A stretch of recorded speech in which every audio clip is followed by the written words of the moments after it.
Yes, people, and welcome back to Normski TV. Now, guys, I'm just checking, and I think it's doing exactly the same thing that happened last week, where it after come out of YouTube and come back in. It's a bit of a joke. I don't know what's going on, but you're looking at a blank screen right now. Please smash the like button, subscribe, and share if you are new. Listen, I'm going to bring in Big D. He's just going to hold the fort as usual for me to sort out my thing. I don't know what's going on. This keeps happening every week. I don't know what's going on with YouTube. But big up to everybody that's in the chat. Big up to Waja, always in there supporting. And yeah, I will read out your chats when I get back in. So let me just add Big D in. Big D? Yes, man. Can you hear me? You can't see me, can you? No, you got the black screen again, my friend. Yeah, so I'm just gonna sort that out. So whilst I'm dealing with that, if you just want to just talk about fireworks, there's not gunshots. If you're hearing banging or bangs going off in the background, people, I'm not being shot or nothing. The wife still loves me. It is what it is. But listen, I'm just gonna come out and come back in. Come back in. Yeah, no problem. I'll get Big D just to hold the fort whilst I'm doing that. So sorry about that, people. Sorry about that. Right, let me just get myself out of here. Guys, welcome to Normski TV. What's going on podcast? Normski's got some technicals that he's dealing with. But in the meantime, like, share, subscribe, all that good stuff to get these algorithms up as he's trying to get himself, I think it's to 1,000 subs. So yeah, man, appreciate those that are going to come in. At this moment, I'm not able to see any chats that are coming in. So once Normski comes back, he'll be able to throw in the chats. So let's see, Wednesday the 5th of November, and we are going to look at some hopefully some good topics that people can chime in. So we have the Prem review, prayer ratings. Looks like Chelsea have 2 home grounds and yet another win at the Bridge. We're going to do the ref watch with Dermot Gallagher. We're doing the 10 wins and 8 clean sheets in a row for the Gunners, and our Liverpool turning a corner. And then later on we will do our what's going on prediction for game week 10, as well as our fantasy league that we do amongst the guys that are with the podcast. So wow. So where do we start, really and truly? Where do we start? We are, give me a moment, guys. We are, wow. I'm gonna have to I'm opening these apps just to get these these apps up. So yeah, we do apologize for that. Normski, this is normally Normski just running through how he wants this show to go. So hopefully you can hear me. I don't know if he can hear me, but he might be hearing me while he's sorting out his camera. So he's just jumping in and jumping back out. So what we are going to start with is our we're going to go for our Premier League games. There he is. He's back. Normski to the rescue. I'm back, bro. You're back. Yeah, you're back. This keeps happening every week. I'm gonna have to look into this and find out what's going on. Why? Yeah. Every time I log in, I just get a blank screen. I don't know what's going on. The Liverpool supporter just walked past. Put that broom down. Yeah, she's got the broom to slap me in my head. You know what I'm saying? But yeah, listen, thanks for just holding full. But listen, let me just quickly go for the chat. I know you've just gone through the menu tonight, but just quickly, big up to Kawaja. Just a big up Normski TV and a panel full of legends. Good evening to everyone. Smash the likes and subscribe to the channel. 1 like so far. It's now 9 likes. So let's get those likes up to 20. 139 away from 1KD. I'm trying, man. I'm trying, bro. I was just saying that subscribing. Yeah, man. You're on that road. On that road to 1K. Yeah, man. This is all Kwaja at the moment. Slavia Prague 0, Arsenal 2. Come on, you Gunners. Very professional game last night. Very the atmosphere over there is, bro, it's intimidating, not gonna lie. It's all those ultras, man, all with their own shirts off, bro. You know what I mean? Doing a Newcastle. Michael Moreno played 13 games as a striker and scored 6 goals in 13 games. So he's got a pretty good goal return conversion rate. Probably one of our best finishers in our team right now. Do you know what I'm trying to say? scoring for us 2 goals last night and getting man of the match. Khawaja, MLS, Ankapai, or Calafiori to face Luce. Listen, bro, I don't know, man. It's whether Calafiori can, stand up to a tricky winger. Ankapai, listen, I don't know. MLS, just get a little bit worried with MLS. He hangs onto the ball a little bit too long. He might get himself into trouble. Big up to Kofi. He's in the chat. Not able to make it on tonight. Not feeling too well. Prayers for you, Kofi. I hope you do get better. Big up to you. And to your sister, Leonie, big up to you. Good evening. Yes, Lee. Good evening. And Big D. I think she meant to be Norman. I think that's what she meant to say. Halftime, Karabag 2, Chelsea 1. And it's bonfire night. It's fireworks over there in Karabag. The Karabags, Lidl's, Tesco's, whatever bag you want to call them. They're beating Chelsea currently 2-1 to the Karabags. Chelsea are a very up and down team, Big D. Just don't get them at the moment, you know what I'm saying? Yeah. Absolutely don't get them. But but listen, before we do anything, D, let's rewind back. First of all, listen, you wasn't here last week. And obviously there's a lot obviously going on. First of all, how you doing? I was meant to give you a bell, man, but just life, you know what I mean, and whatever. But bro, how you doing? And how's things up in the Hamptons and also up in Unfortunately, another sad bereavement last Wednesday. So I was up in Leicestershire with the family, and it was a heavy day and a sad day at the same time. You know what I mean? But we just want to shout out the Mitchell family and the Grant family, and condolences for their loss. That's all I'm going to say. I'm not going to go too deep into it, but it's just been a lot. So but apart from that, just trying to steady out through the week, and I had a cloudy head for a few days, man. I was just in shock, you know what I mean? So life happens, and sometimes we take for granted certain things until this happens, and then it makes you put yourself in check a little bit and just kind of just pull the handbrake up and just slow down. Just slow down and see what's going on. I mean, young guy as well. Do you know what I mean? Yeah. So I was totally shocked. So I know him as well, but I know you two grew up together. He's like family to you. Man. I've had conversations and when we've linked up over the years and stuff like that. So it was an absolute shock when I got the news as well. So condolences, absolute condolences. Man, appreciate to that. the Mitchell family. Prayers are going up for them if they are.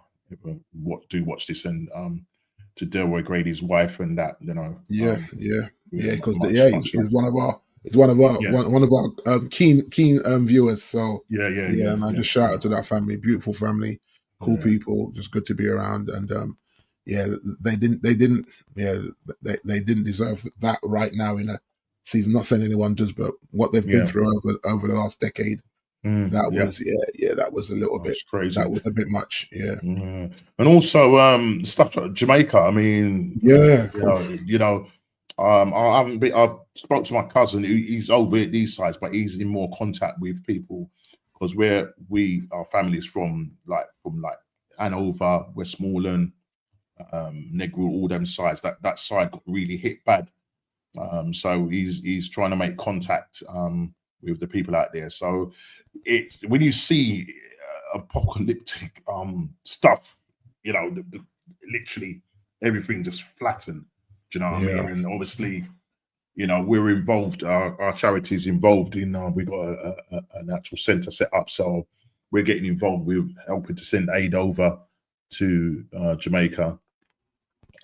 So we're very much involved in that. And my wife is kind of at the process of getting that organised and everything. So as I said, prayers go out to Jamaica as well. Because we all, have family out there. And this is what I would say as well to people viewing, that just do your due diligence on the charities that are involved. There's some scam artists out there looking to scam money. So just make sure that if you jump on anything like that, it's legit. Unfortunately, people will use disasters like this to just make some money for themselves. So just be mindful that if you get sent a link, just make sure it's legit. Do your due diligence and make sure that these charities are actually sending money and goods to Jamaica in that moment. Yeah. Yeah, So definitely, for real, for real. So yeah, you know, I don't know who else is coming on tonight, but if it's me and you, it's me and you. You know what I mean? We got yeah, man. obviously a lot to discuss. Obviously, the Prem review weekend, and you know, as you said earlier on, it looks like Chelsea have got 2 homes, mate. Regarding Tottenham, the Tottenham. I call it the Tottenham Bridge now, not Tottenham Hotspur Ground. It's the Tottenham. It's Tottenham Bridge because them mans are making it their home fortress. You know what I'm saying? They were absolutely useless. They were absolutely rubbish, man. I don't know what was happening. The whole incident with Van der Ven and Spence ignoring the manager. Can you imagine if they tried to do that with Fergie? That's a boot in the head, man. Well, yeah, bench. Listen, just holding bench. You're holding bench. Wages are docked. You know what I mean? Yeah. You know, listen, he come out and said, you know, Thomas come out and said, like, you know, they did apologize, and you know, in the heat of the moment, and they kind of come out and said like they were frustrated and that. But you don't do that. If you're gonna do that, do it in the dressing room.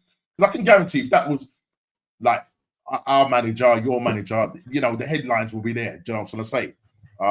Yes, they didn't play well whatsoever. I mean, the XG was, I'm not really into XG, but I think it was like 0.5. It was ridiculous, you know what I mean? And literally the defending was atrocious, the whole thing. And I think, you know, people saying that Thomas Frank set up too defensive, but we will get into the Chelsea game when we go into. But I just wanted to kind of go back over last week Wednesday. It was the Carabao Cup, and Arsenal was at home to Brighton. And we made a number of changes, made a few changes, something like 8, 9 changes, I think 10 changes. You know, we had it's about 10 changes. We had the youngster up front, 17-year-old Andre Araman, and Max Diamond starting on the right, Eze on the left, Moreno, Norgard. Listen, it's going to be a problem if Declan Rice or any of those two, Zubimendi, get injured, man, because when it comes to midfield play, Norgard, I'm sorry, man, you're a £12 million player. That's what we bought you for. But take the one off, you're a £2 million player. That's about it. You're an average, bang average player that just plays the ball sideways. Not good enough for me. Bang average, not of the quality for Arsenal. But listen, I just pray and hope that Arteta manages the players that he's got, because now our front players are dropping like flies, Big D, and we will come on to that when we come on to my segment in terms of the Premier League. But yeah, look, he fielded 10 changes. Brighton fielded around 7 or 8 changes. Listen, the first 25, 30 minutes, we could have been 3-4-0 down the way they was cutting through. It's just, I think, because we wasn't settled, and you know, this team, second string team, hasn't played together. You know what I mean? So it was one of those things of them getting used together. Once they kind of, you know, got themselves sort of sorted out and started to get their foot on the ball, you know, we came back into the game. We score in the 57th minute in the second half. Listen, Kepa played well, the goalkeeper. Some people say that we've got the second best keeper in the league in terms of Kepa. I mean, look at the amount of money that Chelsea paid for him, and he did do well. Made a couple of good saves when they broke on us. But in the 57th minute, Miles Lewis-Skelly with the assist, Ethan Wanwery with the goal, and then we score in the when was it? We score in the 76th minute, a Saka goal to make it 2-0, and we win the game. We did make a couple of changes. We brought on players, which, you know, I mean, Saka was on. These players, I don't want them to play. The likes of Saka, Declan Rice, because I can't afford to lose these guys. Do you know what I mean? As I say, we are our attacking players at the moment are dropping like flies. You know, muscle injuries. We've got Victor Gyokeres now out, and he's not going to be back until after the international break. That's what they're saying. It could be longer. What's he doing? Hamstring? Yes, suspected hamstring. Yeah. He's never ever, and Arteta's come out in his press conference and said he doesn't understand, he doesn't get it.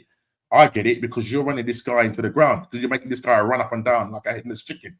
Do you know what I'm trying to say? You're saying you want him to create space for your other attacking players, but he's just doing too much running. And now all of a sudden now we're back to square one, D, where we've got Mikel Moreno playing up front, the IT solution. That's it. Yeah, well, that's his favorite thing, isn't it? It's no different to last season. Do you know what I'm saying? Yes, we've got a fantastic, we've got a fantastic back four. Defense is just incredible.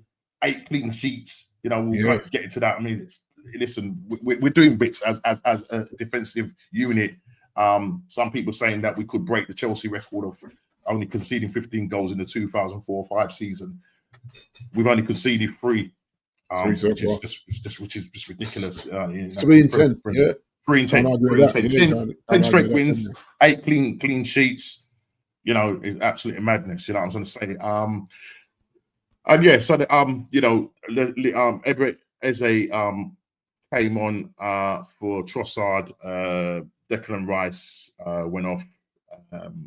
Say Max Diamond came on for Saka in the 71st minute. Ben White came on for Timber, and Nketiah came on for Gabriel.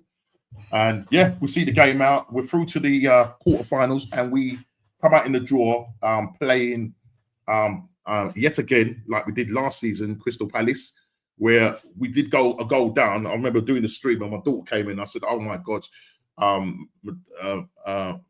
Mateta scoring that goal, long ball over the top. And at the time, it was Kivior. Mistimed his header, goes on, scores a goal. We get we win that game 3-1. 3-2, sorry. Nketiah getting a consolation goal towards the end, scoring against us. But it was Gabriel Jesus, who's still out injured, not going to be back probably until January. People are saying he scores a hat-trick in that game. So, yeah, we're going to meet them yet again. We're going to be playing them at home. So I do expect us to feel a much stronger side. I want this Carabao Cup. I don't care what anybody says. I want something so we can have something as a platform to go on. We're doing well in the league. We're doing well in the Champions League. And so that's how it goes. Liverpool, D. Well, Slot, lots of excuses. Playing at home to Crystal Palace, who beat them 3-0. He fielded a youth team with Chiesa as their only sort of senior player. McAllister was in there. I mean, if I just look at the lineup, and McAllister and Chiesa, and then a lot of these players in there, Gomez, Endo, Ramsey, Woodman, Kirkes, these goals started. But they got absolutely slapped. It could have been more, too easy. And he came out and sort of basically said that, you know, because obviously he was fielding that side in order to, you know, rest those players. Again, coming up after that. It's a gamble you take, though, Norm. It's a gamble. Yeah. I mean, if you're not interested in winning that, then just say that. Well, I suppose he can't say in terms of. Well, he had a dig at you guys when you beat them 2-1, and was it 2-1? It was 2-1, wasn't it? Yeah, was it 2-1? You beat them, And he was sort of saying that you don't, you're looking at that game, you know, it was disappointing that, you know, it was like a lot of long balls, merchant stuff. When I watched the game back, I saw you having the ball on the ground and that. So I don't understand.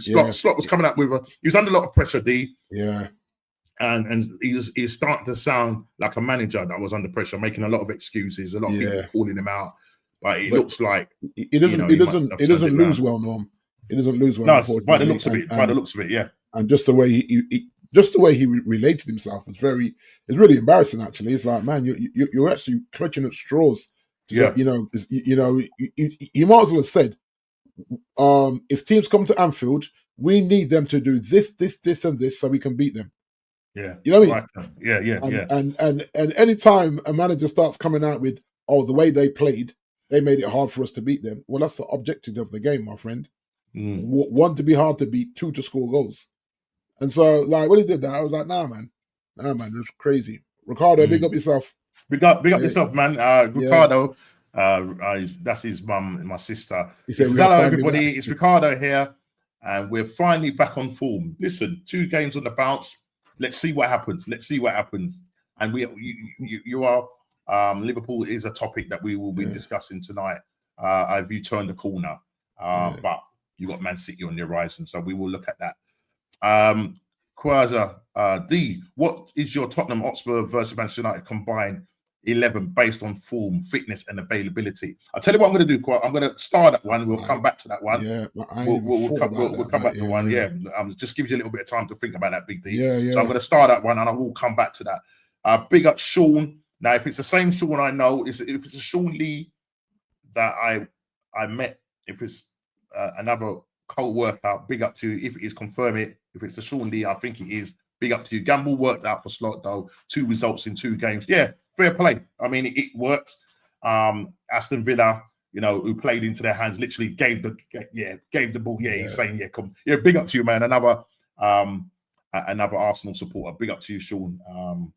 And welcome to the chat, man. Hit that like button. Smash that like. Gianni, what are you saying, man? Hey, my Italian spar, man. Big up to you. Big up Normski every time. All is well. All the way out in is it Cincinnati? But tell me, I can't remember. Gianni, what part of America are you from, man? This guy is your typical American Italian. Yeah, don't mess with it. I've shared a screen with him as well. So big up Chicago. I need to begin with C. Chicago. Oh, Chicago. Okay, yeah, man. Windy Chicago. You know what I'm saying? You know what I'm saying? Yeah, man. Man. Chicago, Illinois. Just Kawaja just saying big up to Gianni, and yeah, Sean just confirming it is him. Yeah, so D, just coming back, to that Liverpool game. Yeah, he's taken a gamble. It looks like it's worked out for him, but now they're out of that competition. Yeah. You know what I mean? So it is what it is, and maybe he wanted out of it, but you know what I mean. But obviously, he can't tell the owners that. Well, yeah, but he has to stop making excuses. You've decided to play that team, and it is what it is. You know what I mean? Just quickly, the Man City actually did go a goal down in that game. He rested a lot of players, but still, you look at it. You know who he started in there. You had Mosh up front, very good player from bought from Eintracht Frankfurt. Doku, Cherky, Bob. You know this is like his second string. Nico, Divine, Aït-Nouri, Ake, Abdu, Rico Lewis, and Trafford. They did go a goal down. But you know they turned it around. Goals from Turkey, goals from Mamouche, and goals from Doku for them to get through to the next one. I can't remember. People in the chat, Ricardo, you should be able to tell me this. Who have Man City got in the next round? I think they got. Is it who they got? I can't even remember. I'll have to look at that one. I can't remember who they got in that one. Chelsea, listen, it almost got a bit sticky for Chelsea against Wolverhampton. They did come back. Chelsea were comfortable in winning that game 4-3 in the end. They did sack their manager. Wolverhampton has sacked their manager. Yeah. It looks like O'Neill could be going back there, the Big D. Well, I'm hearing this with O'Neill, right? Apparently, he's still on the compensation package from getting fired. So it would be convenient for them to have him back. That way, they say, okay, well, we're still paying you the severance pay from when we fired you. So let's you know what I mean? But for me, I'll be listen to me, Gary Little. Listen, pay me the money from firing me, and then we'll sit down and talk about a new contract. Otherwise, I ain't coming back. You know what? I'm getting my money because it feels very convenient. Yes, that's big up. It feels very convenient that they're looking at him when allegedly he's on this monthly compensation from when they fired him. Yeah. So he's still getting a wage from them, or basically. Well, listen, we'll see what happens. Listen, look, they got nothing to do. They're sitting rock bottom at the moment. Yeah. The only way is up. I'll tell you who they've been linked to as well, Nomsky. Erik ten Hag, apparently. You're joking? Yeah, I saw something today and I was like, if Erik ten Hag goes there, he's going there for a payday if he goes there. That's interesting. That's interesting, mate.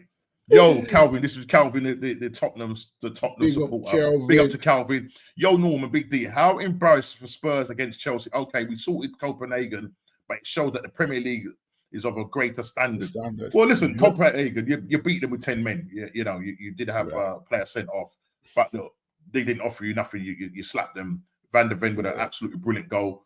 But yeah, it is. But bro, you got Man United at the weekend, and whilst Big D's churning out who makes up that combined 11, that will be interesting. Wow. We will definitely go through that. But big up to you, Cal. Big up to Catch, free Catch. What you saying, man? Big up to you. Go and subscribe to Catch. If you can put his link in the description. Also, big up to Ozzy.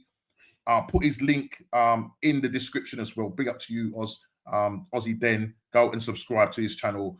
9 likes. Let's get those likes up, people. Let's get those likes up and subscribe. Yeah, Dortmund are playing Man City tonight in the UCL, but who are Man City playing in the Carabao Cup? That's what I need to know, Ricardo. So if you can check that out for me, that your encyclopedia, the little 9-year-old boy, is he 9? I think you're 9. Yeah. This guy, he knows his stuff. I'm not going to lie, bro. He knows his stuff. I encourage him to do his own little channel for the kids. You know what I'm trying to say? So big up to everybody. But yeah, so yeah, and then Newcastle getting beaten. Newcastle beating Tottenham. Newcastle beating Tottenham. Okay, so what's this? That is a quite 2-0, wasn't it? Yeah, it's a 2-0. That was, Junior might has been there a long time. I'll simply saying hello to them. Yeah, Quadro, please, yeah. Junior Martin's actual general is a good friend of mine, so if you can not delete his comments, he's been here from the beginning. We go back a long way, so please. I don't want him to think that I'm telling you to delete it. He's a cool guy. He's a cool guy. So please do not delete his channel. Man like Junior Martin. He's just saying big up to the chat. So I had to say something. Sorry. Listen, I hear that, man, but maybe hopefully it was a slip of the hand, Quadra. So no harm done. Let's just make sure that unless it's offensive, then yeah, you know, you can time them out or whatever. Or if obviously it's a little bit more, then you block them. But please do not block them unless I say. Yeah, we need to break up Ruben's 3-4-3-4 when this coming weekend.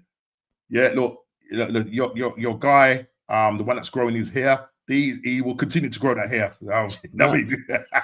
He will continue to grow that hair. I don't know why he even started that foolishness. You know what I mean? Yeah. At least he's put him on the map. You know what I mean? He's made him a little bit famous. He's putting him on the map. But this thing about I was watching Said's.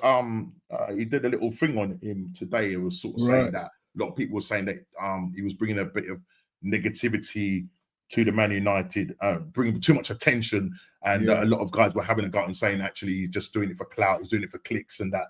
Yeah, I just think he set this target from when he was under when Ten Hag was managing. So he's so it started from then, didn't it? Yeah. But the truth is it's taken us nearly a whole. No, actually took us the whole season to win 3 games in a row. Yeah, which is unacceptable. Yeah. I mean, listen, you're unbeaten at the moment. You're unbeaten at the moment. You want to stay unbeaten. You are going to the old Tottenham Hotspur. So we'll see what happens there. Yeah, City versus Brentford, and Ozzy just confirming that as well. Cool. City v Brentford as well. He's just saying big up every time to Static. And just obviously okay, Chelsea have just got a goal back. Hey man, it's been a while. I hope you're doing well. And that's just Static replying to Ozzy. Carabao 2, Chelsea 2. So game on. I don't even know where that team's from. Where's that team from? We played them in the Europa League. It's a 5,000 round trip. Yeah, is it? I'm not too sure exactly. People in the chat, what part or where Carabao from? What part country is it? I can't remember it now. It sounds like an Eastern European. It's an Eastern European country, yeah. But city. Exactly. Yeah. Azerbaijan. That's it. Azerbaijan. Okay. Azerbaijan. Wow. Thank you, that one. Yeah. Yeah, Garnacho. Garnacho equalizes, and he seems to have settled down well. Yeah, but he's still doing natural things, though, isn't he? Dropping when he gets subbed off and all that. Like, bro, obviously, when he gets subbed, I heard he's training really well. He got no choice, man. No choice. But yeah, he did have a face like a slap bottom, and we're not lie when he got taken off. Yeah, that's football, man. You don't always get to play 90 minutes. Yeah, as much as you would like to, you know what I mean? It's a squad game at the end of the day. Yeah, and the manager's got 5 subs, so most managers, unless your name is Ruben Amorim, then you're going to use 5 subs. I'm watching most teams every week use their 5 subs apart from our manager. You know what I mean? But we'll get into that, Norm. We'll get into that. Right, just before we actually get into our games, I just wanted to quickly look at some of the other games over the weekend. So listen, Crystal Palace beating Brentford 2-0. In that game, goals from, it was an own goal by Nathan Collins in the 51st minute, Again, Yeah. Philip Mateta, somebody that you like, Big D, you Yeah, like. that's my guy, man. I got him in my fantasy team. He got me out of jail. Scoring in the 30th minute. I wouldn't mind him as a backup, I'll tell you, because right now we have not got no strikers right now. You know what I mean? It's, Crystal Palace, beating them 2-0. I think Crystal Palace, they sit in 9th in the league on 16 points with a +5 goal difference. So big up to Crystal Palace. We beat them. So I'm happy about that. Fulham 3, Wolverhampton, and that was basically the nail in the coffin for their manager. He's gone. Wolves is just not offering nothing now at the moment. Do you know what I'm saying? Offering nothing. And they say Gary O'Neill is linked with him, and now I'm hearing, as you just said, Ten Hag might be linked with him. So we'll see what happens on that front. But Fulham are coming off the back of they were on a winless run. So what a team to play in terms of Wolves. And just looking at to see who scored, and to make it worse and to impound matters, Emmanuel Agba, it was he got sent off. He was the last man. Got sent off. Got a straight red. 36 minutes. Early doors as well. Early doors as well. And they were already 1-0 down, obviously. The Ryan Sexton on in the 9th minute. And then Harry Wilson. Harry Wilson in the second half gets make it in the 62nd minute, and then a home goal from Mosquera, and rest is history. Wolves, if they listen, they're pundits that saying that whoever takes them over, they don't. It's just crazy because at the moment when you're looking at Wolves, they're on a minus. What is it? Minus 15. Only 2 points. 2 points, yeah. Now, if whoever goes there, if they're going to Christmas in the bottom 3, still bottom, I can't see any way out. The people are saying that there's a faint chance of them turning it around because they've got money to spend. Because I think the whole thing of when the manager came in, who just recently got sacked, he was given money. He was given money to spend, but they haven't spent it to that degree. And I think what somebody was saying, I was listening to a pundit, he was saying that he could end up spending money in the January window, and maybe that will probably help to save their season. But I just don't see it, mate. I really don't see it. It's too bad of a start, Norm. Yeah, it's that minus 15 on 2 points after a third of the season, practically. Yeah, crazy. That's a miracle. If whoever goes there, if they get a serious new manager bounce and go on a 5 or 6 game winning streak, then but if that don't happen, I don't see it. I think when you start that badly, it's hard to recover. That is, that really is. You know what I mean? If you can't get a point a game, so 10 games, 10 points, then I think you're done in the Premier League. Yeah, and that goal difference is criminal. So even if they claw back, you got to be scoring some serious goals to get that minus back into a plus goal difference. And because look, if you look at that, you guys are on plus 15, they're on minus 15 at the bottom of the league. It's night and day, literally. Yeah, Arsenal and it's bad. It's bad, and I'm sure the fans, the lower fans will still show up because it's what they do.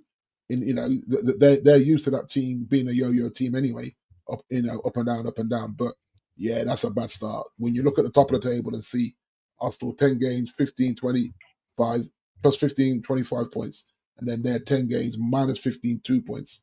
You're not competing in this league. Definitely not. That's just a fact. Even if you don't watch the games, even if they had some competitive games, they're not getting over the line to claw some draws in, because really and truly, after 10 games, you've got to be at least 7 or 8 points at the bottom of the league. You can't be on 2. No, that's just not. That's not. They're definitely favourites. One of the favourites to go down. Yeah. And look, West Ham. We'll talk about West Ham in a minute. But listen, Brighton winning 3-0 against Leeds. Danny Welbeck yet again on the score sheet. This I think he's got 6 goals in the Premier League. This man is on a little scoring streak right now. That's what I say. And he came on against us in the Carabao Cup. I'm thinking if he did start, maybe he would have got a goal, would have put away those chances. And thank God he didn't start. He's 35 now, D. I remember seeing this guy as a little kid. Yeah, but I think with Danny, the seasons that he missed with the bad injuries, Yeah. It's almost preserved his body a little bit in terms of he's not got the mileage to match the length of how long he's been in the league from the injuries. But Yeah.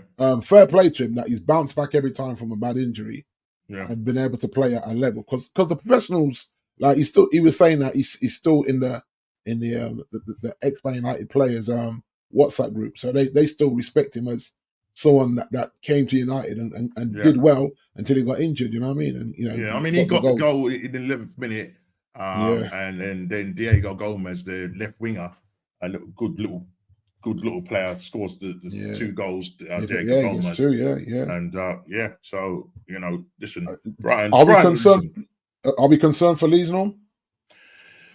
Bro, I mean, let's look at the table. Let's just quickly have a browse at the table. Listen, they're sitting 16th at the moment, -8 goal difference, only 11 points. Yeah, they could get sucked in. D, I'm not going to lie, they could get sucked in. They could get sucked. They could get sucked in. Burnley, the teams that I think will get sucked in, below. I mean, look, I'm looking at Fulham there on -2 on 11 points. Yeah. I'm not saying they're flirting. And then Everton on -2 on 12 points. Yeah. So if you look at it from 14 down, could get sucked in. Yeah, listen, I think Everton, their home form, will probably be the thing that will save them. Even though I think they didn't win. They won. Yeah. They drew away in the last game, but I think the last game they lost at home to Everton to Tottenham. Plus they have an England #1 goalkeeper as well. Yeah. So I think that has to be a factor in terms of how much points does he save them? In goal. You know what I mean? You got So maybe Everton, Fulham, Leeds. I think Wolverhampton. Yeah. Nottingham Forest. I think Burnley might get dragged back into there. Yeah. Does Nuno? I mean, listen, he got a fantastic win against Newcastle. We will get into that game quickly. Yeah. It was almost like a nightmare start because obviously they scored first. Newcastle scored first, but then West Ham turned it around and defended brilliantly and hit them on the transition. And in the end, Newcastle was pushing for the goals, but ended up losing 3-1. So actually, let's just quickly go to that game. I think that game was on the Sunday. I think that game was on a Sunday. I think that one, the Newcastle game. Yeah, it was on a Sunday. But just let me just see, because I know I've got to come to your game in a minute. Cool. Yeah. Right. Listen. And then obviously, if we go to the Sunday, because I do want to tackle our respective clubs in terms of Chelsea, Tottenham, and all of that. West Ham winning that game 3-1, and a big win for West Ham. Yeah, massive win for West Ham. Still keeps them in the bottom 3. But what a goal to Paqueta in the 35th minute. Jacob Murphy gets the 4th goal in the 4th minute, but then an assist from Mateus Fernandez. And the strike from where he took that. He scored a similar goal. I can't remember who it was against, but they ended up losing that game. Again, that was at the London Stadium. And then there was the own goal by Seven Botman, where you had what's the name running down the wing. What's the guy that used to play for you? What's his name? What's the geezer's name? Wan-Bissaka. Aaron. He goes. I mean, Wan-Bissaka didn't really even celebrate. It's like he felt more embarrassed than anything. I don't know why, but he's an awkward kind of guy, don't he? He's an awkward kind of guy. Just played it across the area, and Sven Botman puts it into the back of his own net. And then to finish it off, they hit them. They score in the. Let's just go back to that. They score in the. I think it was like in injury time. Right. In that game, let's just go there. I think it was in injury time. Yeah, Thomas Susak in the 97th minute, the goalkeeper kind of spills the ball. I think they were looking for a VAR check, but he didn't have both his hands on it, and so bungles it into the back of the net. And you just saw Nuno. You saw Nuno on the side, just giving it a fist pumps and saying it was a win. They deserved it. They played much better than it was. What's name came out and said it was the worst he's seen his side play. Newcastle, you know what I mean? He just said, yeah, it just wasn't good enough from them. Yeah. He just wasn't good enough from them, and he said they have to do better. They have to go back and address that and look at that game back. But yeah, it was not good enough from Newcastle. But yeah, West Ham still in the bottom three, but they get their first win in 9 months. Yeah, that's mad. At in the London State, that's mad. Yeah, that is absolutely crazy. And then second place plays, I think, third place, which was Man City. Man City 3, Bournemouth 1. yeah. Now, Haaland, what we're going to do about this guy? He is a problem, man. How do you stop this guy? How do you stop this Terminator? Because, you know what I mean? Listen, he has 13 goals in the Premier League alone. I'm not even going to look at the other competitions. Exactly. The next highest goal scorers, though, for Man City is a Burnley player with 2 own goals when they play at the edge. You know what I mean? And then the rest of them are on 1. But what they do is supply them. They do create. You know what I mean? Question is if they did lose Haaland, do you see any other players stepping up? You got Foden. Well, that's the thing. You know, it's like, are they going to step up? Next? You know what I mean? Because you got Dortmund, but you got the players coming off the bench. You got quality coming off the bench. Well, you know what I mean? Do they need to be worried? Well, yeah, because before, when City were winning titles, as much as he's doing what he's doing, there was at least four or five players chipping in. Obviously, you lose, you lose Kevin De Bruyne, but yeah, your Fodens and your Bernardo Silva, these guys would all be chiming in with goals, and they don't seem to be right now. Yeah. So there's a lot of on him. Yeah, Thibault Haaland, exactly. He has to really cotton glove in. You know what I mean? So I just don't know who comes next if he gets injured, and that's where I mean he's scoring like 60% plus. Yeah, it's goals. A lot, isn't it? It's a lot. It's a lot. He's carrying them. The thing is, any little muscle thing and he's out for 2-3 months. Yeah, would that really scupper their things? Because as long as this guy's fit, that's what I'm saying. They brought Mamusa, but as long as this guy's fit. I mean, I watched that game, D. It was just too easy. Bournemouth like to play this really high line. Every time, one ball over the top. Yeah. And one ball over the top, he was gone. And anytime that guy's on that ball and he's racing, he's 6'5", but that guy can motor, bruv. And you guarantee he's going to score. He could have had 4 in that game. He could have had 4 in that game. He could have had 4, yeah. Yeah. Could have had 4. There was one when he was through and he just went too wide. And then he lost the angle. He still shot, but he lost the angle. But if he had gone earlier, he scores that as well. You know what I mean? It would have been carnage, It could have been 5-1 that game. I mean, Semenyo for Bournemouth, I was hoping that he would do something, but he was a lot of pressure. He was very. I mean, he was the second. I think he was the second highest goal scorer in the Premier League with 9 goals. That's right. My understanding is right.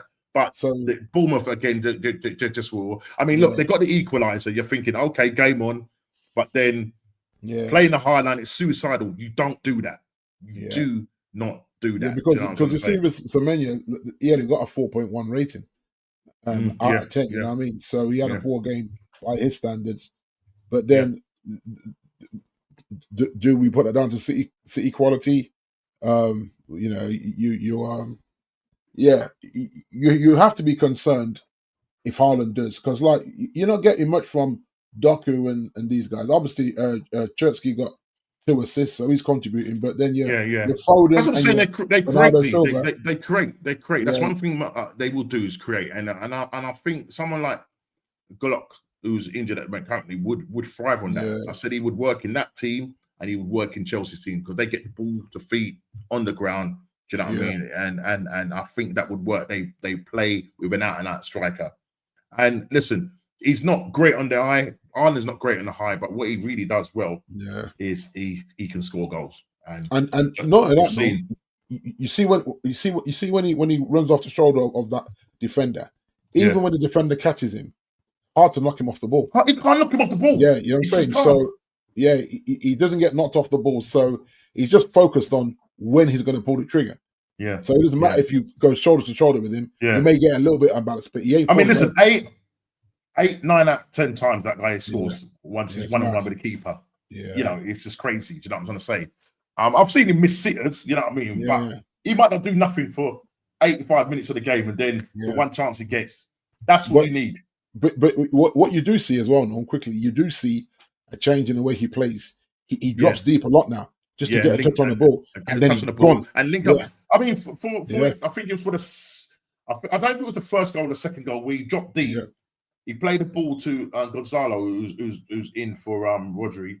Yeah.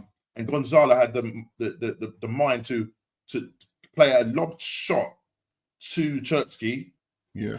That point now, my guy had really dropped deep, laid the ball off to Gonzalo. Yeah, and then it just goes. It just goes. Yeah. And my guy just nodded over the top and he was gone. He's gone, yeah. It's just like, yeah. You and can't, so I against think Haaland, you cannot play a high line. You get done. Because I think that was missing from his game, where he would go a long period of time without any touches on the ball. Yeah. But now he realizes that makes him a little bit. Yeah. And so that's dangerous. And what he does as well, he occupies the defenders as well. Yeah, exactly. Yeah. That's what he does well. He occupies the defenders as well. You have to go with him. You can't take that chance to say, "I'll just let him get the ball." And I'll try and rough him up when he's got the ball. You got to make sure he don't get the ball. Yeah. So fair play to them. But you say it's a one. Listen, we'll see what happens. It feels like a one-man show, but look, they're currently sitting second, so we'll see what happens. But listen, Sunderland won, Everton won. Everton scored first in that game. We're playing them at the weekend, 5:30 kickoff. Sunderland, very physical side. They got some guys that can toss a ball into that area. Yeah. And they got some big players, very physical. Granit Xhaka getting the equalizer in the second half. I think it was, if I remember right, I think it was in the 46. It was literally just after the kickoff in the 46th minute. Which they were trying to say was it a foul on the I can't remember the player that went. I think it was Siddiqui. No, it was Siddiqui that went down, and they were trying to say it was a foul on him. No, it wasn't. Ndiaye carried on. He's a little one of them. He went off injured, but he's one of these little quick, darty players, and scores a goal in the 15th minute. And then, literally, you're thinking, right, what can Sunderland do? They're playing at home. They've got a raucous crowd there under the lights. But listen, Everton. Sunderland were the team that were on top. You know what I mean? And probably could have maybe won it, but it ends up being a 1-1 draw. And as I say, we go there on Saturday evening. We can't take them for granted. We have to beat them to put any kind of pressure on Man City and Liverpool, who play each other on Super Sunday. So but we'll see what happens.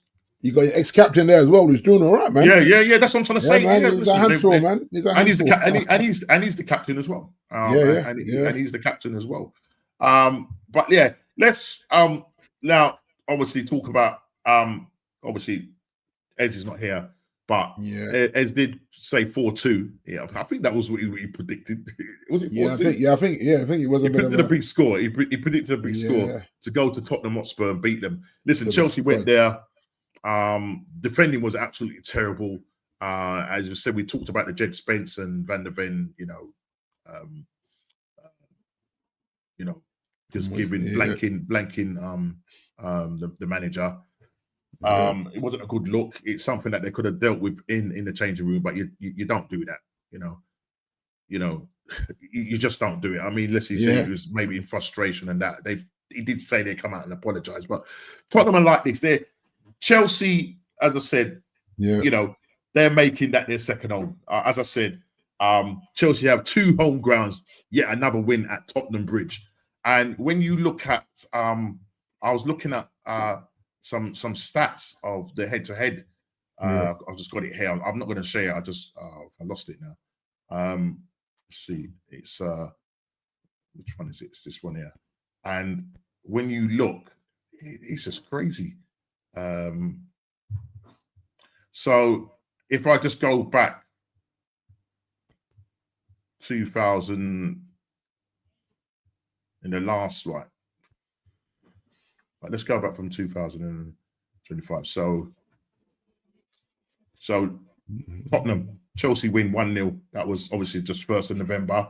Yeah. Another one here, Chelsea, December 28th of December 2024, 4-3.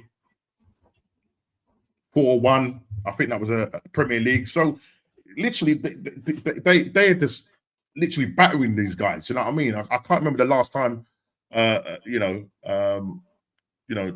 Tottenham, especially at their new ground. I don't think they've beaten Chelsea at their new ground. I don't think they've beaten Chelsea at their new ground. But yeah, it's just like a second home. It's literally just like a second home for Chelsea, and it was just really bad. It's a scrappy game as well, Norm. You know what I mean? What, one, yeah. It was 7 yellow cards, Norm. Yeah, in that game. It was very scrappy. It was very scrappy. But it was too easy.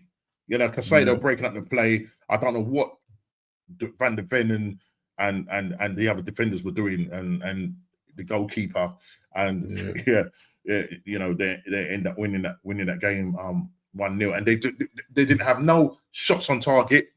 The XG apparently was 0.0 point whatever it was, and it wasn't good. It was not a good watch. It was not a good watch. And Tottenham are like this.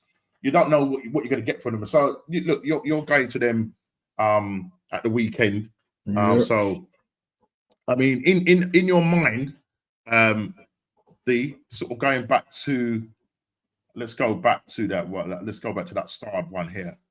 So this is the Quadra that asked this question. D, what's your Tottenham versus Manchester United combined 11? So if we start off with I'm looking what they're playing on. Like Tottenham played the 4-2-3-1. We played the 3-4-4. So if you go with with their formation, just go with their formation. Go with their formation then. Go with their formation. Yeah, with the 4. And people in the chat, feel free to put your thoughts in there as well.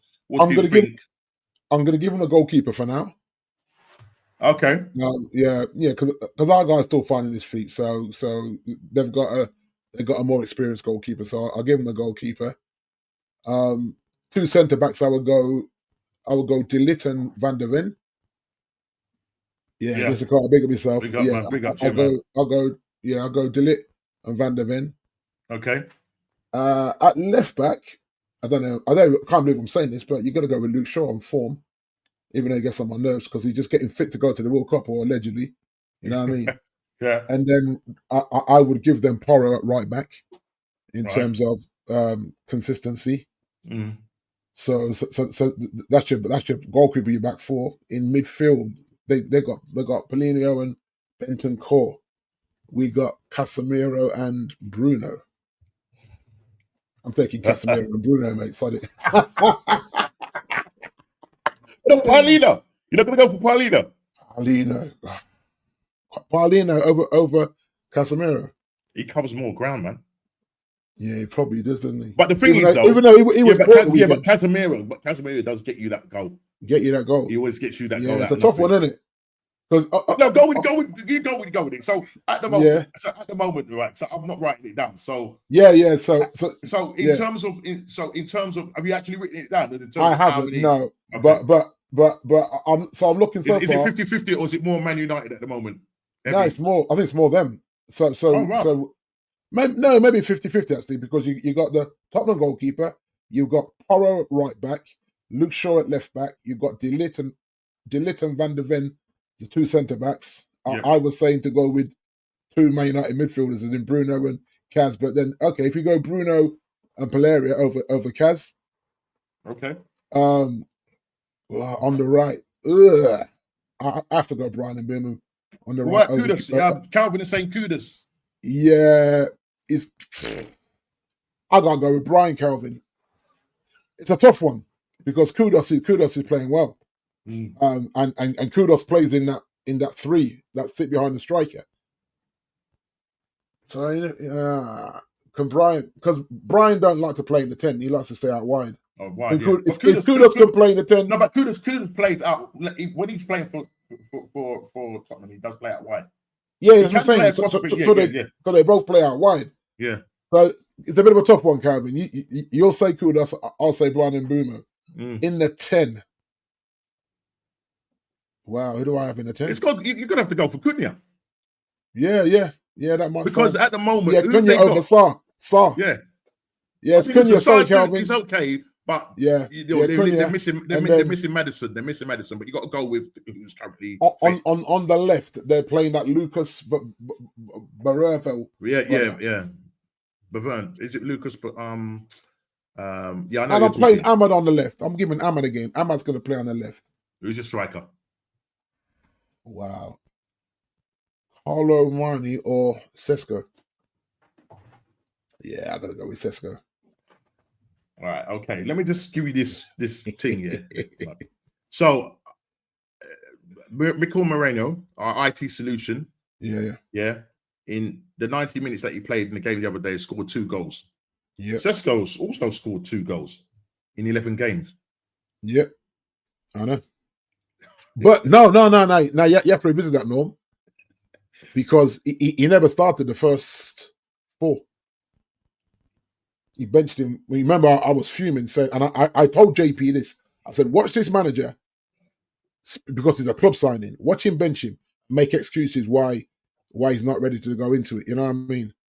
As Kevin said, truly, Brian has the edge over Bruno. Oh, the edge with Bruno.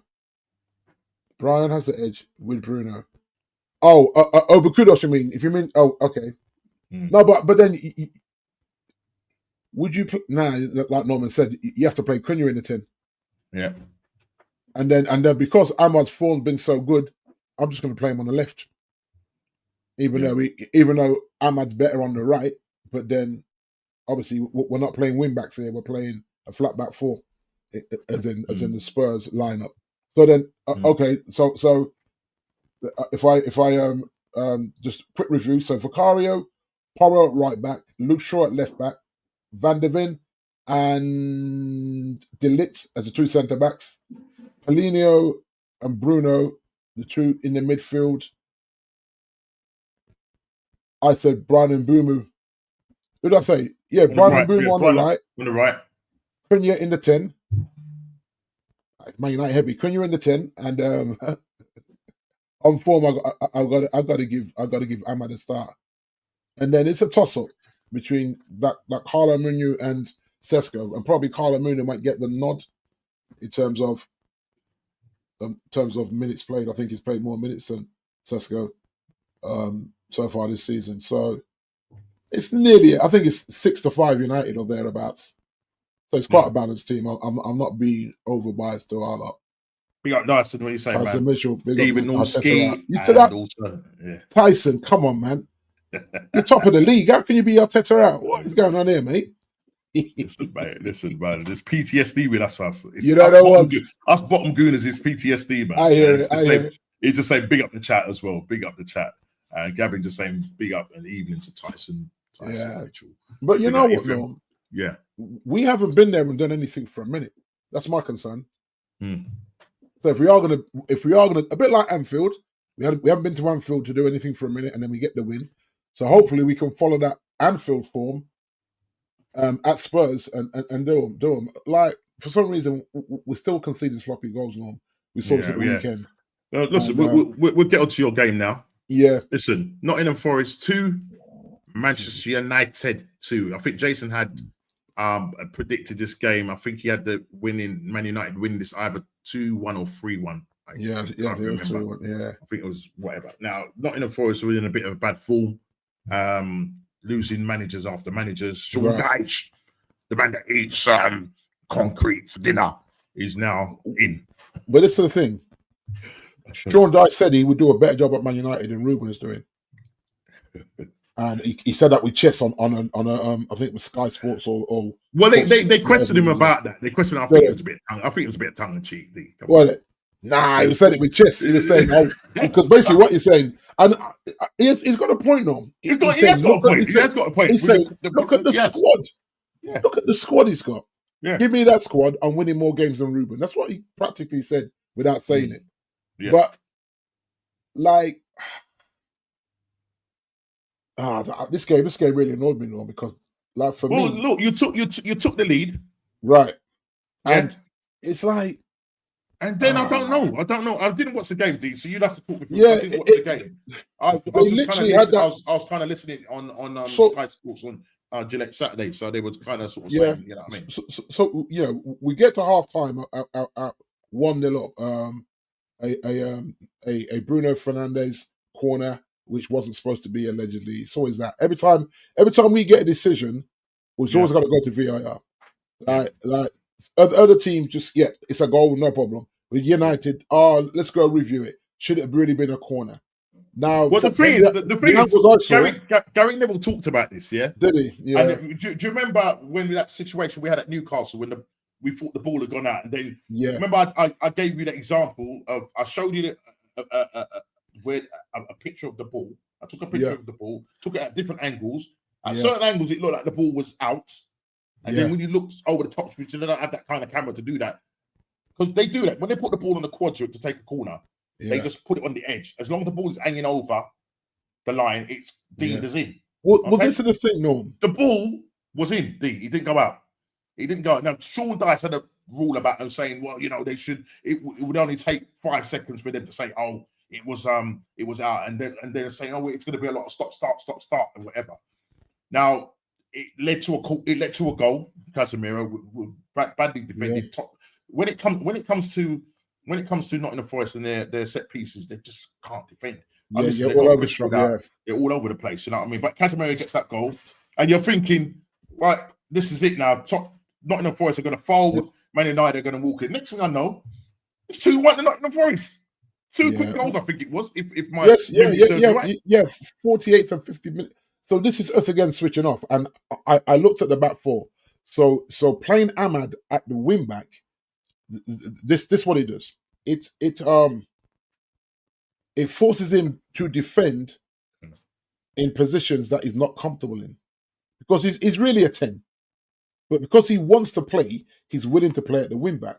So when he's asked to drop deep, he's the furthest defender on the given side of, so the ball's being crossed from the right, he's over on the left hand side. This is where Euro, rather than following the ball, them defenders are going to come across so that Euro becomes a natural defender or almost a backup to Ahmad. So Ahmad's giving away height and everything because he's not a defender, but he's expected to be there as the wing back. This is when we go back to being a back five, like I say, like play attacking. So he's actually playing an attacking player as a wing back, which is what we want. But that said attacking player is not going to be your best defender when that ball comes all the way over and beats all those three centre backs. Now it's Ahmad you're expected to out jump whoever's at the back post, which is really going to happen. And so you saw this a few times in that game where Ahmad's isolated when Euro should be coming across. When I say should be coming across, because the others, Luke Shaw and De Ligt, should be pushing across anyway to make sure that Ahmad is not isolated. So it was too easy. Yeah. Those two quick goals were I mean, so you was easy. happy with the lineup, didn't you? You didn't have no problems with the lineup. The lineup. Yeah. I mean, you had Sesko up front, Cunha, Mbemo behind. You know, he played a 3-4-2-1. Now, did he actually? Is that what he actually played, a 3-4-2-1, or was that just really him playing 3-4-3? No, he played a 3-4, yeah, a 3-4-2-1. Okay, but he keeps starting Delo. Right. I don't want to see Delo in the starting lineup. Whether it's the confidence has gone, this guy loses and gives away the ball for fun. Norm. He's playing for the other team, and I've been saying it for weeks now. But it's like that Portuguese tax. Like he's just getting picked. He's just getting picked, and it's just like, hold on, man, hold on. What are we missing here with Delo? Has he got something on the manager? Are they related from back home? Did somebody marry somebody's sister and their in-laws? It's mad. And so I look at the bench and I'm saying, I want to see Patrick Dorgu there as a wing back and just let him learn the game. I think Patrick Dorgu offers more. And then when Sesko was struggling, you got to tug him. He was struggling. Just tug him. Like he got a 2.9 rating now out of 10. 2.9. And Delo got a 4.2. They were both absolute garbage. And it hurts you. And I'm not saying that's Sesko's fault. And I said this a few weeks ago. Tesco's got to start dropping deep to get touches on the ball. I was going to say, how did he play in that game? I heard that he wasn't really in the game. No, he wasn't. And hence the 2.9 rating that they gave him. And this is the which thing, is a bit harsh. Obviously, Gary Neville has come out and criticised him. And he's probably listened to Gary Neville. And that's what I said about Gary. I don't like Gary because Gary sits on the fence. He takes United money and then completely bashes the team as and when it suits him. And I get annoyed at that. I just like, bro, you're either for us or you're against us. And if you're against us now as an ex-player, then go and sit over that side of the fence and don't get no privileges, no access to all areas, none of that at Old Trafford. Just stay away. I mean, he said Gary Neville. This is obviously we don't read the Sun, but I just happened to see it. It just happened to come up my timeline. But Gary Neville reckons Manchester United big money signing Benjamin Sesko still hasn't proved he's the real deal. How do you come in? And I said this at the start of the season: new club, new country, new home, new city, new league. A team that finished 15th and beaten by. How do you come into that team and suddenly make it all right? You don't know him. And so after 10 games, I can't be putting him under the cross after 10 games when he didn't even start the first 4. So 6 games in, he's got 2 goals, not performing how he wanted him to perform. Now, I've always said this: if I come to a club, I'm going to look at the club legends. I'm actually going to make some calls to find out which club legends and strikers are still around the club. Do they have children in the academy? Because that's who I'm going to speak to and say, listen, man, I know this might sound a bit cheeky, but I'm willing to pay for your time just to help me, 1, settle in, 2, figure out Old Trafford and the best way for me to play in a team like this. I have no pride. Like, I'm not a prideful person to go to a old school and say, listen, man, could I holler? Do you mind coming? Because there's no way Andy Cole or whoever, or a Teddy Sheringham or whoever, is going to get barred from coming into Carrington to help a striker out. They're not. And sometimes I think that's what these young strikers need. And maybe Højlund could have benefited from that as well when he was a lone striker. You remember, this guy's a lone striker. We got no other option, really and truly. Our only other options are someone playing in the false 9. So him like Højlund, again, is like, it's all on you, mate. If you don't score, then it's so highlighted that is the only striker. A bit like with your guy, because what you guys do is put Moreno there as a false 9 or Kai Havertz.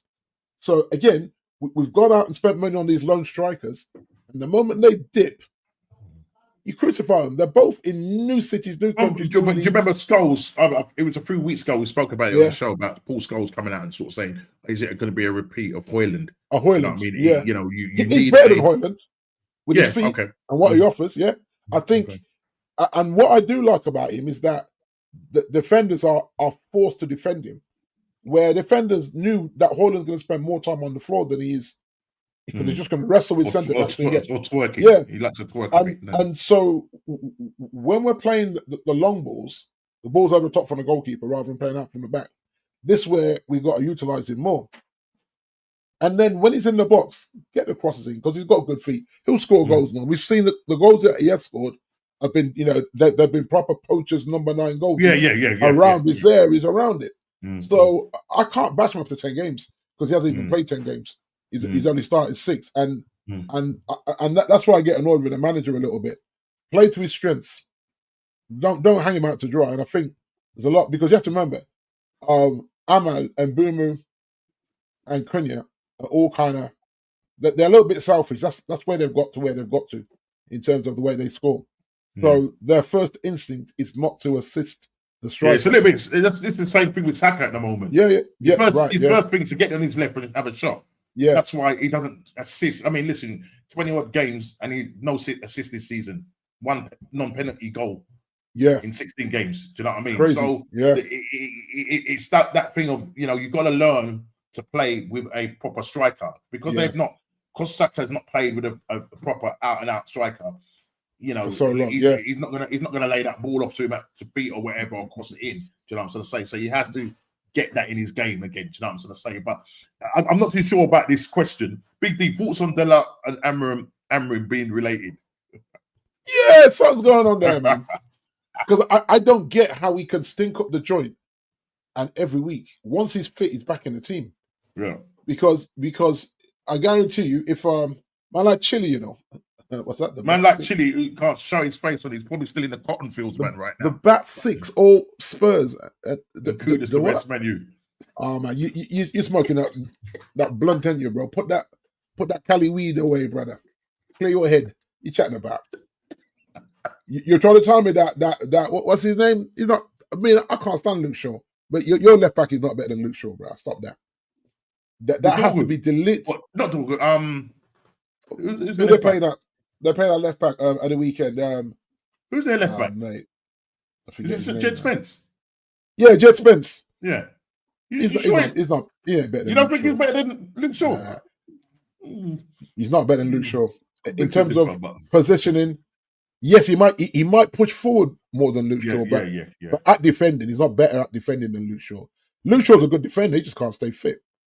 So a fit. I'm taking a currently fit Luke Shaw who's trying to. I guarantee you, Luke Shaw ain't eating no junk food this season now because he wants to go World Cup. Yeah. You know what I'm saying? Obviously. You know what I mean? So he was one of our highest rating players in that game. In terms of what the pundits gave him on the app, what they gave him on the apps, on the ratings. Yeah. But yeah, that's my concern. That but look, you know, I thought it was going to be 4 games in a row after the early goals. Yeah, so did I. What's an equaliser? A great equaliser. That they were trying to say that. Huh? He got him out of jail. Ahmad got him out of jail. Yeah. Because we needed a goal, Norm, and what did he do? He brought on 2 defenders. Come on, man. What are we doing here? You got 5 subs, bruh. And we need a goal, and you change the centre back. You're like, it's brother Ruben. Come on, man. He bottled it for me. You could put R9 up front. Stop it. He just missed a penalty yesterday. He's terrible, Chile. He's terrible, bro. You know he is. I don't know what's going on with R9 because come on, man. 50 likes. Like and subscribe, people. 50 likes. Let's get that likes to 20. I need it to 20 likes before the stream ends, yeah? And you have to remember as well, Norm, Ahmad nearly won it at the end again. Ball off the line. So we actually should have won that game. And so for me, I'm saying, like, this is what you should have done. Pull off Sesko, play Cunha in the false 9, push Bruno into the 10, bring on Kobe Mino. For love or money, Kobe can't get a game. And this manager, he's still on forward watch, Norm. Do you think Kobe will go out on loan in January? They've told him no. I don't know how they can tell him no, Norm, when he's getting no minutes. How do you tell a player you got to just sit tight and shut up? Yeah. When he's getting no minutes, how does that work? He's not signing that new contract, Norm. He's not.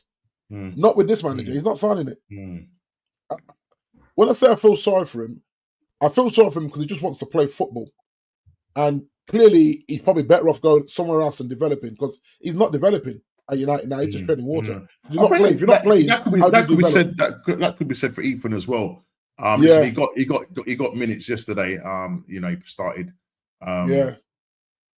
But no, he didn't start. Sorry, he came on. I think.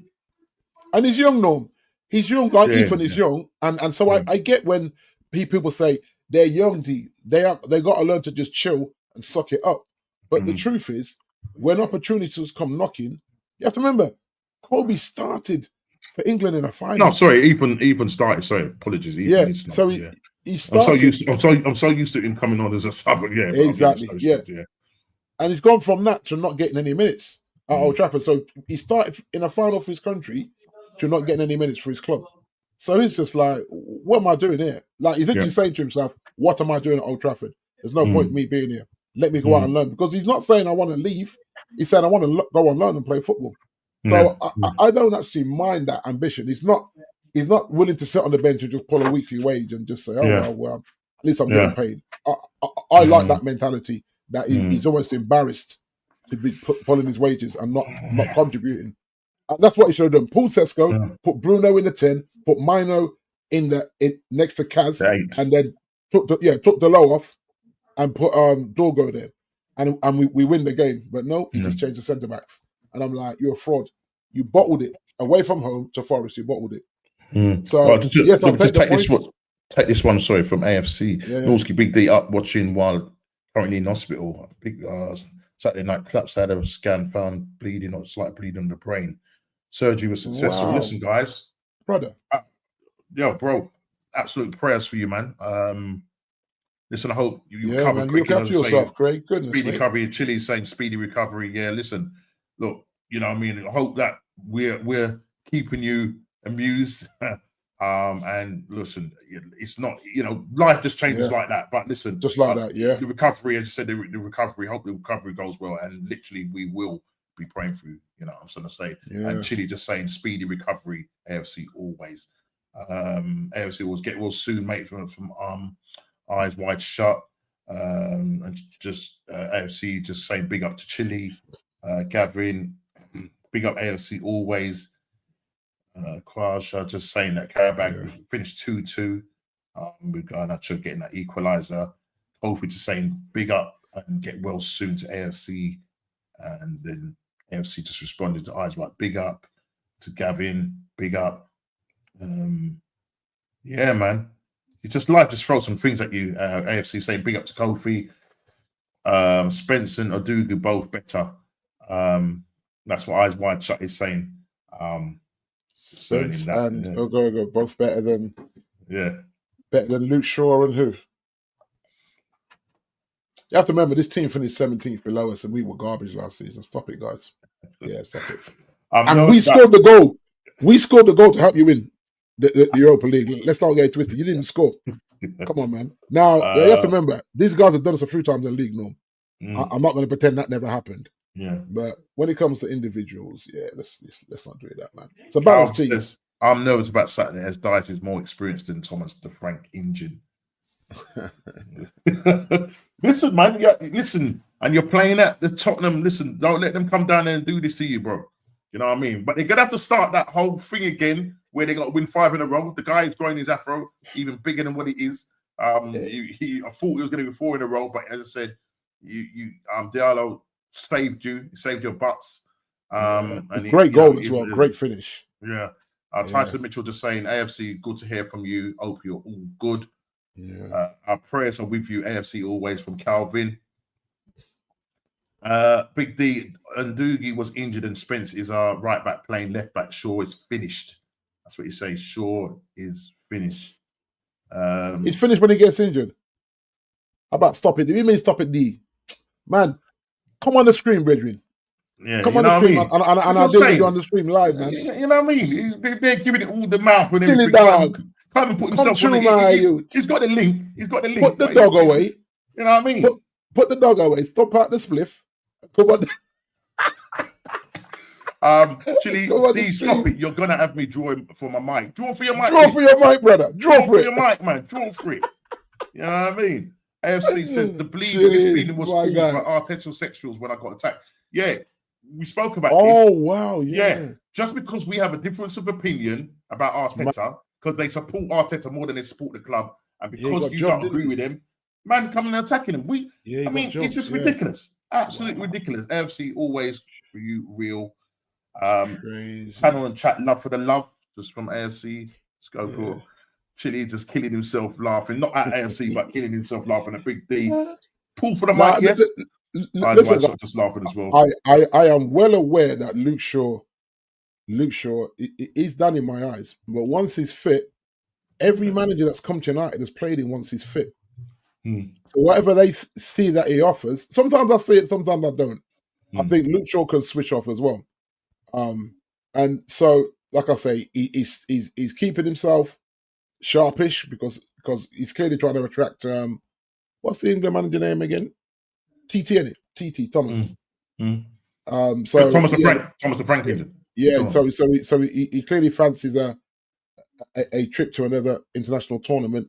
But I hope that no manager looks at him and says, "Yeah, you know what, he's staying fit for United. Yeah, let me include him in the squad because of experience." Because I think it mugs off young players that have stayed fit and done well to get themselves into that squad in the first place. So, you know what I mean? Because the moment he gets injured, then we're back to square one again, and then he's going to force someone like Aiden Heaven again, getting no minutes, Norm. Getting no minutes, and I thought he'd done well. I think he deserves minutes as well. We got too many players deserve minutes, and this manager will say, "I don't need to use my 5 subs," Mhm. when clearly the game needs to be changed. And Saturday was that prime example where we 2 sloppy goals in 90 seconds, sorry, and he doesn't make the right changes for me. And he just left the striker on there dying. Just pull him, it's okay. Pull him and put Pina in the false line and just Bruno, like I say, Bruno further up, Maino on, Dallo, just say, listen, son, I know when we get home when Sunday lunch is going to be awkward, but I've got to tell you off. Don't tell anybody that we're related, all right? Right, and just get him out of there, Norm. He's been awful, and let Dorgu get a good run and get some form up. And we're not seeing it. So I was frustrated because I felt, imagine, Norm, that win would have taken us to second, even if it was temporary. I know. Yeah, you would have been 18 points. He looked at the promised land and said, "Nah, I don't fancy it. Nah, you're all right. I'll just take the point instead." And yeah, that was very second half. Well, look. Just count your blessings, D. You're unbeaten at the moment, which is good. Right. And let's say you do go away to Tottenham, so that's going to be an interesting game. Yeah. How do you see the game? Just quickly, how do you see the game panning out? Do you think it's going to end up being a draw type game? He's gonna. Yeah, if it's not a draw, this is what he's going to do. He's going to make Tottenham try and break us down. So don't be surprised if Slabhead starts and he benches Euro. He'll go with a back 5. He'll say it's a 3, but it'll be a back 5, Chile, and he'll want for Tottenham to break down that back 5, and then obviously, the way he'll do it, we'll just be very defensive and look to counter-attack. Yeah, that's what I see. And then he might adapt the long ball as well. He won't probably want to play out so much from the back because he's going to have too many defenders to do that effectively. So you'll see a lot of those long balls, which we will aim to win the second ball, not the first ball. So Van der Ven and the other guy will win that first ball, and we'll look to win the second or third ball and try and counter-attack them from there. So, guys, in the chat, what will be the score? What will the score? D, what's your score? I think this might be a ball draw, 1-1 or 2-2. Okay, so you're going for Desmond or 1-1? Yeah, Desmond. Yeah, guys in the chat, let us know what do you think the score will be when Man United go and visit Tottenham Bridge. I'm not going to call it Tottenham Spurs, Tottenham Bridge, because that's Tottenham where Bridge, you know, because we haven't won there. We haven't won there in 2 or 3 seasons now. Yeah, I think so. Let us know what you think. Eyes wide shut. Say 3-1 United. 3-1 United. Is he an Arsenal fan or United fan? I don't know. Eyes okay. wide shut. Are you an Arsenal fan? A Man United fan? What side are you falling on, my brother? Yeah, what side are you falling on? Tell me. Let us know in the chat. Gavin's going for a 1-1. Yeah. Gavin's going for a 1-1. Put them. Spam the chat with it. Spam up the chat with it. I agree. It could be a draw. Shush, Norms. All right. Don't really get Quadra to block you. Not really. No, Quadra don't block you. Spurs will do a Spursy. Eyes wide shut. He's Arsenal, of course. When the man starts talking about, talking about Spursy, you know he's an Arsenal. Yeah, you know that. Yeah. Eyes wide shut, man. When it comes to Arteta, eyes is wide shut, brother. But listen, so this is our last game though before the international, right? Yeah. So I would like a win. I would like a win. Sorry, Calvin, but I would like a win to go to the listen, because when you lose, it's long. Just quickly getting on to it, we're nearly coming down, guys. But the pool stopped the rot. But for how long? Man City up next. Now, Liverpool. I thought they were going to struggle against an Aston Villa that was on form, but literally Aston Villa. What Martinez doing? What was he doing? What was that keeper doing, brother? Does he get paid? He's got that. Does he get paid? He's got that Bruce Gobbler in him, ain't he? He got that Bruce Gobbler gene in him. It was just too easy. Can't help himself, no. It's just too easy, can't help man. Himself. Yeah. Too easy. But look, Liverpool, 2 games on the bounce, and as I said, Slot was probably right to rest all those players because he's beating Aston Villa. Yeah. That game, it was Liverpool. Especially in the Real Madrid game, Liverpool. It was the old Liverpool back to closing down. Listen, Vinicius Junior was just all over the shop. They were a bunch of individuals. Real Madrid was a bunch of Conor Bradley. Conor Bradley absolutely locked down Vinicius. Had him in his back pocket. Yeah, he did. Yeah. Everybody just on the Real Madrid side just didn't play well. It was a 1-0. It could have been 4 or 5-0, but just coming back to the Aston Villa game, yeah, too easy.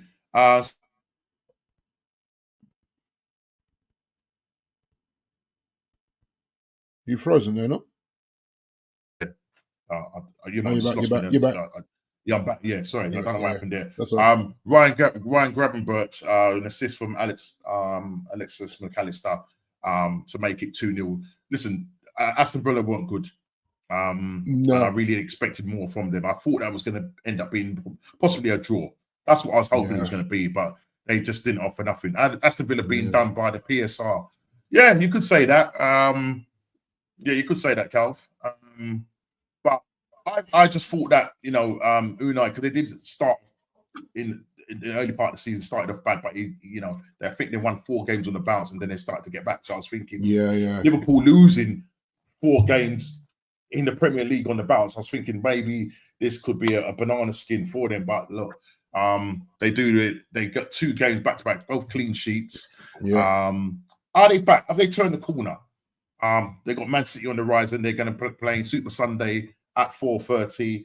It's going to be Haaland the Terminator against Slots Liverpool. How is that going to end, people? Is Liverpool's season turned around, or do you think there's more losses in them? And listen, they're going to be playing each other. Is it going to be a 0-0? Is it going to be 1-1? Is it Man City win it again? Put it in the chat. D, what's your thoughts on the old Liverpool situation with them winning 2 games back to back, no goals conceded? Salah's still not at his best. A lot of fans still calling him out. What are your thoughts? It's well, you know what,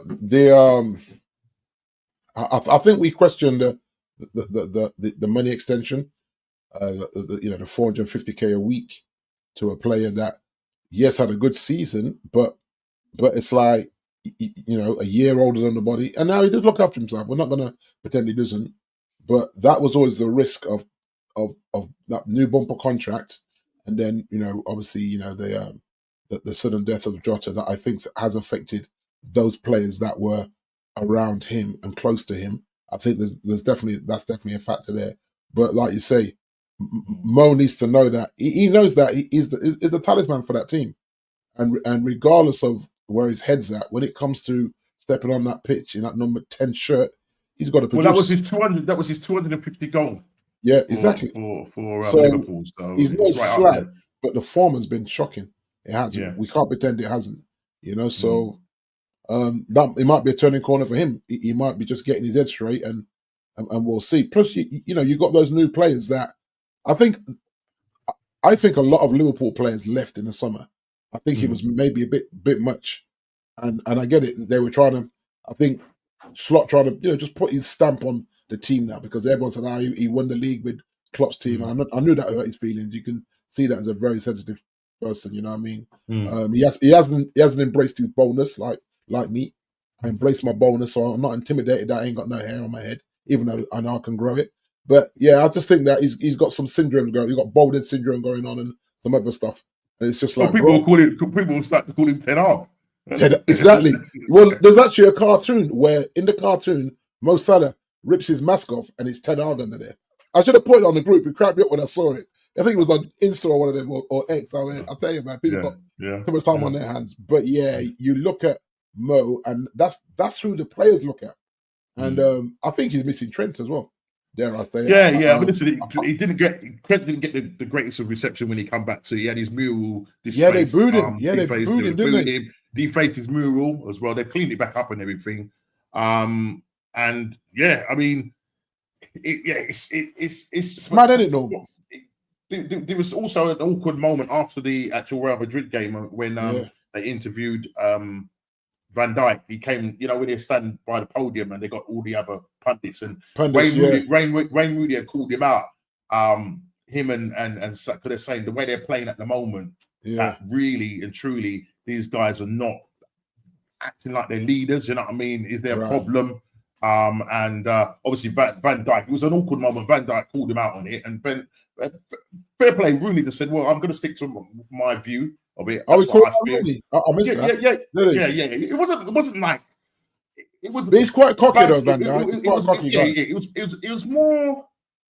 No, I wouldn't call it banter, but you know, there was a little bit of venom behind it. Yeah, you know what exactly. I mean? Like say, you know, like you how many times do you watch me? And I think he was sort of saying, well, it was a kind of case of, you know, I didn't do it for the money.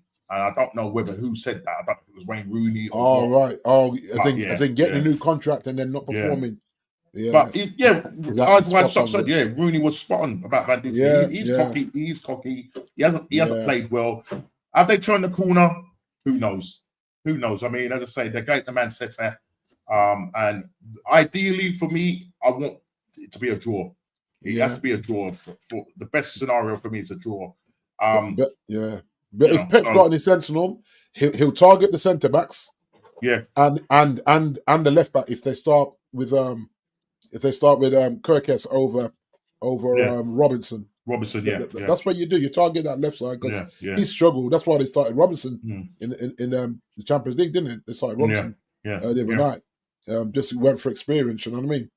So it's a big step up as well. But do you think after these two games, just quickly, do you think after these two games with them getting back to back, they really played well against Real Madrid? They did. You know, it could be 3-4-0. Do you think they've turned the corner, or do you think there's still more? Dodgy moments. I feel that he will gamble with the squad, so they're gonna have some dodgy moments, and he has no choice but to gamble with the squad. I mean, they've lost already in the Premier League. Is it four games or 5? Yeah, which is unprecedented. Compared to what they did last season. But like I say, did they change too much too soon in terms of who went out and who came in? You know what I mean? Yeah. Because what it does unbalance the team. Turquoise is shocking. Is always Turquoise, you know. I love that Turquoise. Twerking for the league or twerking for the ground. I heard that he worked hard. They put him out on the left yesterday, and he works really hard apparently. But I actually rate him. But you know as well, Norm. You know what I mean? It's that £160 million price tag, isn't it? That's what's on him at the moment, and that's what everybody's scrutinizing. Everybody's scrutinizing him about that. So, same with the bumper contracts for Salah. And when you're giving a man 450k a week, you better show up. You better show up and you better perform. Yeah. So, you know, it is no hiding place on that money. Van Dijk seems to think that, you know, there's a possible turnaround. I don't know if my missus believes that. She just walked past the other Liverpool supporter. She's doing the Congo. That's just doing the Congo behind you. Big D just said you're doing the Congo behind me. Big D just said you're doing the Congo behind me. Was you doing the Congo behind me? No, she went low and came back up again. I'm like, she was doing exactly what she was doing, but I'm like, but listen, I think it's a little bit too early to say whether they've completely turned the corner. But what I will say is that they have got gears to go. Big D, they have got gears that they can go and put in a run together. But as I said, it's still about how he manages that side and who fits where. Do you know what I'm going to say? You know what I mean? What's this? From All Purpose Janice. It's actually Jancie. Her actual name is pronounced Jancie. You never walk alone. Has taste. Yes, she's got taste. She's got taste because she went for me. So that's it. That's cool, man. You know what I mean? That's about the only taste you got. Nothing else. You know what I'm saying? Club Brugge. Whoa. 1-0 against Barca. Wow. Jeez. That early. That's mad. What was it? Yeah. Just giving us all the run-ins, man. Tressoldi goal. Wow. Okay. Let's just quickly then come on to you're a record breaker. Record breaker. Burnley 0, Arsenal 2. 10 wins in a row, 8 cleans in a row. Somebody brought up 1903. I believe it was AFC. This is Arsenal's best defensive record since 1903, over 100 years. Wow. We're breaking records left, right, and centre, my friend. We're breaking records left, right, and centre. No shots conceded. I think we conceded 1 shot yesterday. We nearly lost our clean sheet yesterday in the Champions League, where the referee called for penalty. This referee, man, it was all about him. literally, you have to just blow on a player and he's giving a yellow card. Yellow card, right? yeah, killing He the gives game. a penalty in the dying moment, 84th minute or so. I can't remember the exact time. Yeah. And I will come back to the Burnley game. But when you looked at us thinking, and you saw Saka, you saw Gabriel, the players, like, we can't lose this clean sheet. Listen, it's got to come to an end sometime. Just the same way when we went, season unbeaten, 49 undefeated, and then Mr. Rooney cheated, by tripping over his own legs, and we lost the unbeaten run, I still see you, Rooney, you're out of order, brother. You understand? But listen, that's all over. But they went to him, and then when you looked, right, because I couldn't work out, because the guy went down holding his ankle, and Norgard was in the box alongside Ben White's foot. I don't know if it was a high leg or whatever, but the guy went to kick the ball, and he kicked the back of Ben White's leg, calf muscle. But Ben White had got his foot to the ball. So they sent him as soon as they sent him to the screen, I knew that it was going to be overturned. Right. He goes back, looks at it, and I don't think he was there more than 15 seconds. He goes back home, because normally he would do that and then point to say it's a penalty.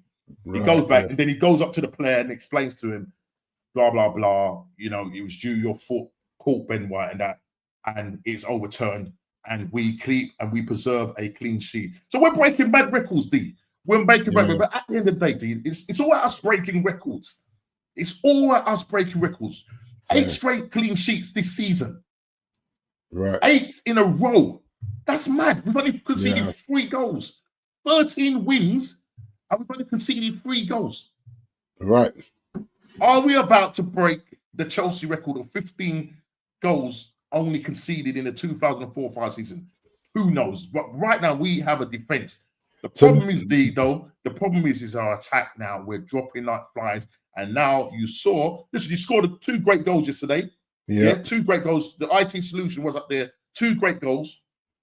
But at the end of the day, we can't. But defense. Yeah, go on. Do you think he's the best false nine in the league in terms of his consistency with scoring when he's asked to play there? I don't know what he's the. No, he just stay in the box. Yeah, he's brilliant for Spain. Yeah. When he plays as a midfielder, man, sorry, sorry for Arsenal, no can do. That's why I'm worried about the likes of Zubimendi. I'm worried. Yeah. See him there. See him there. He got called out. See him there. See him there. Listen, what's going on, bro? What's happening, bro? Listen, first of all, big up to Chile. He hasn't been on the show for a long time. Yeah, man, listen, I know the slave masters have got you in the Carlton field.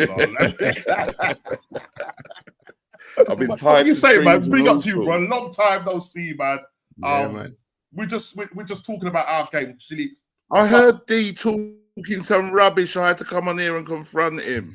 That was a balanced team, but that was a balanced team, brother. Yeah, the back six is unformed. The back six, but he's not better than Spence. Come on, Jed. What's Jed offering there, bro?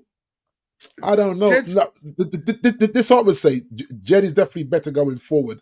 I still think Luke Shaw's a better defender, but it's what you want from the game, and because you guys play with a flat 4, I think he works better for you. With us in that back 3 as the 3 centre backs, I think that's why I said I'd go with your formation. So maybe in your formation, I probably would give you Jed over that. I think in the back 3, I would probably give you Luke Shaw in terms of he's a better defender than Jed. But then Jed's got more mobility. So yeah, it's a funny one. The thing is, this game could be a real stinkfest, Chile, or it could be a lot of goals. It's if really we play like how we played against Chelsea, you'll beat us 6-0. That's why I'm calling it Tottenham Bridge, mate. It's not Tottenham Grand, Tottenham Oxford. It's Tottenham Bridge.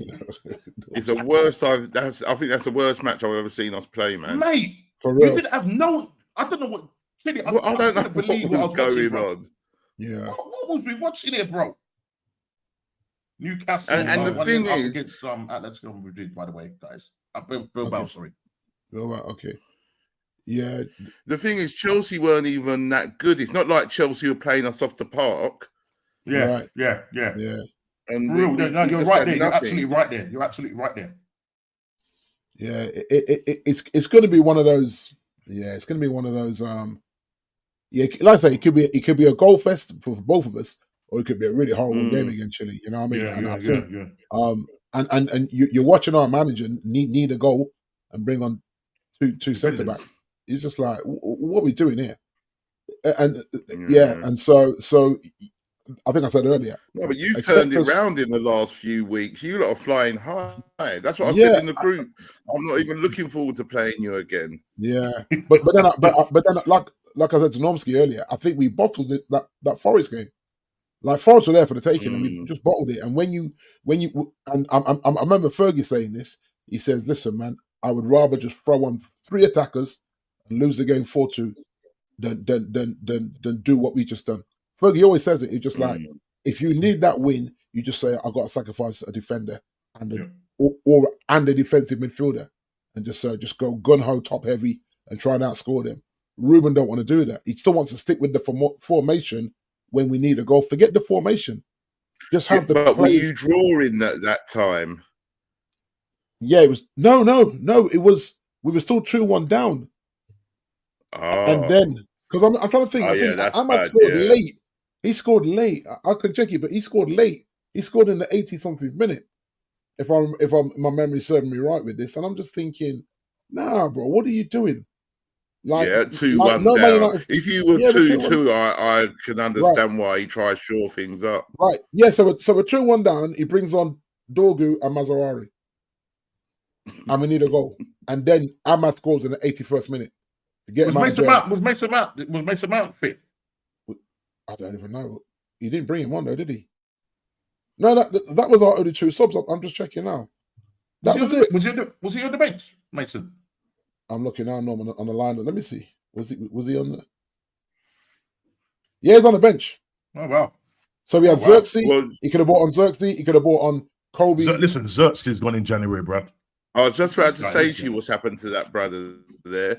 But did Sesko start for you? Xerxes come. Yeah, of course. Sesko. He struggled. He struggled. Yeah, he struggled.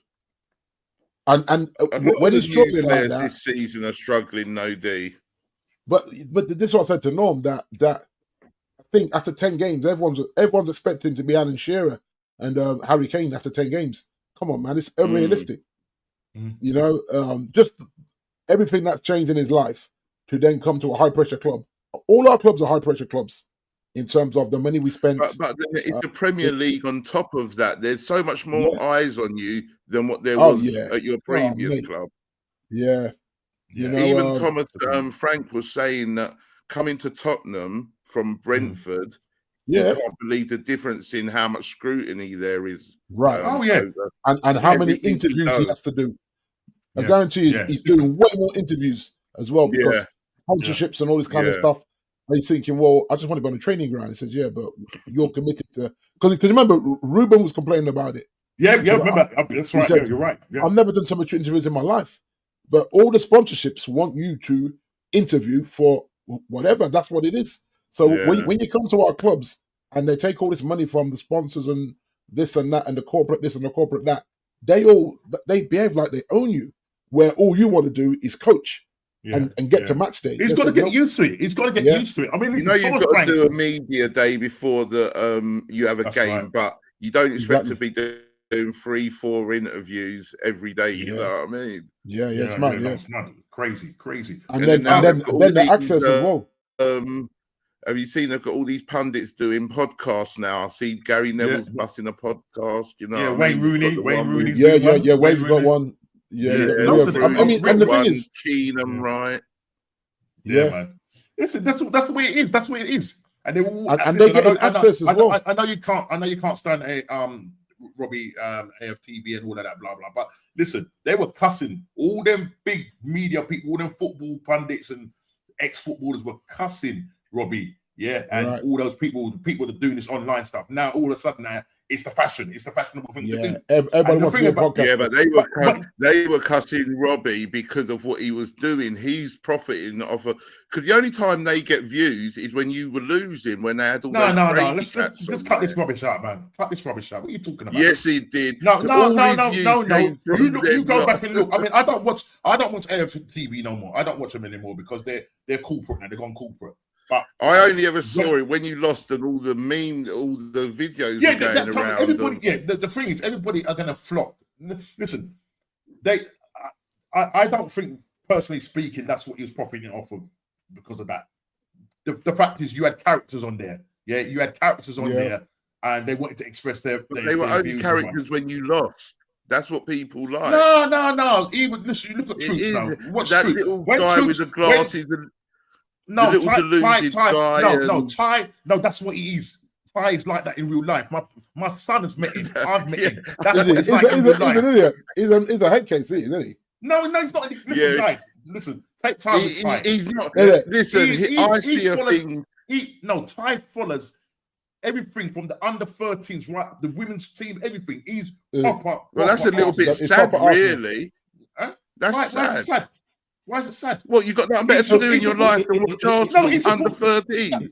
If that's what he wants to do, that's what he wants to do. No, I'm saying no, that's what he wants to do, but it's still a little bit sad. Is he a full-time podcast? You should have more in your life. No, it's not. I don't know whether he works full-time for Robbie because he did have an external job, but I don't know now that he's doing stuff with AFTV whether he's actually left his job or not. I don't know. Well, the amount of people that are getting sacked from AFTV, bro. That's another story. Man leaving, innit? Yeah, but I'm not going to go into that.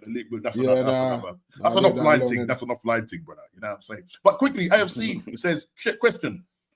I didn't see the goal, but you would have probably seen it, Chile. Van der Beek's best goal. I didn't see. The answer is yes. Did you not see the man ran from the edge of our box, took on like 4 or 5 players? They said it was very Messi-like. It was like Messi-like. It's more like Son. Remember when Son done it? Yes. I'll tell you who else done that. I'll tell you who else done it. Gareth Bale. Remember Gareth Bale used to do them kind of mad runs? Yeah. He used to do them kind of mad runs. You know what I'm saying? I rated him, Gareth Bale. I rated Gareth Bale. Yeah. No, he's a golfer now. Everyone rates these players when they leave Tottenham. When they're at Tottenham, you're all telling me how rubbish they are. Look how everyone's there telling me about I thought Gareth Bale in the world. When he was at Tottenham, you man weren't saying that when we were telling you how good he was. It was Harry. You're all haters, man. Who, Harry? Not you specifically. Not no, I remember I wanted Harry to come to United, didn't it? I was saying that's why I said remember I was saying, didn't it? Not you, Norman. That's why on Harry. Man. Listen, I would never hate on Harry because I know he's an Arsenal. No, he's an Arsenal fan. We all know that. We've seen pictures. He's an Arsenal fan. Let's not deny it. Harry Kane. Is he? You haven't seen the pictures? People in the chat. Is Harry Kane an Arsenal fan? So then, how did it feel that how did it feel when he was banging them goals against you every season? Considering he's an Arsenal fan, it's just what it is. It is what it is. He was doing his job, as Roy Keeper said. That's his job. It's a little. I know I don't want you to cuss bad word in here, but it's a bit like Sol Campbell saying, "Yo, yeah, fine." Oh yeah, right. I almost swore on your channel. I know. That's what I was saying. Look at his face. Look at his face change now. Look at his face change. He's a weirdo, though, isn't he? Sol Campbell's a weirdo. In turmoil now. Who is it who's scared to come out of his house now? While we're all walking street.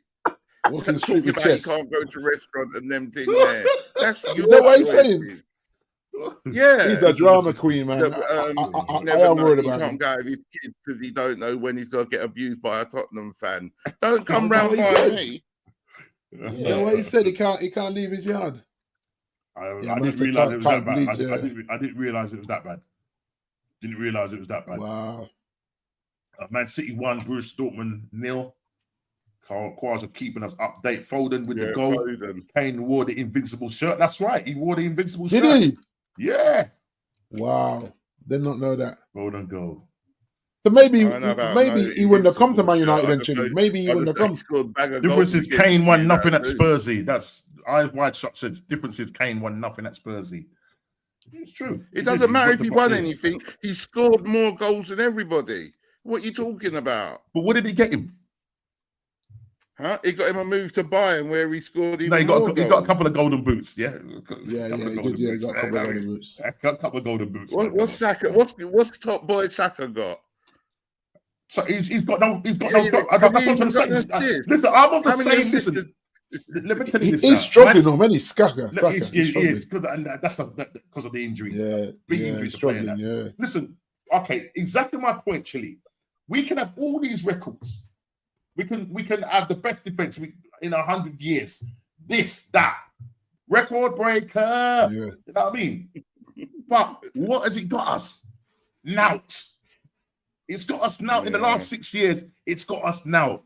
So listen, what we're doing now is, yes, we're breaking records, but at the end of the season, what I expect is for us to lift that trophy. That's what I want to see. That's what I want to see. Do you know what I mean? And it's as simple as that.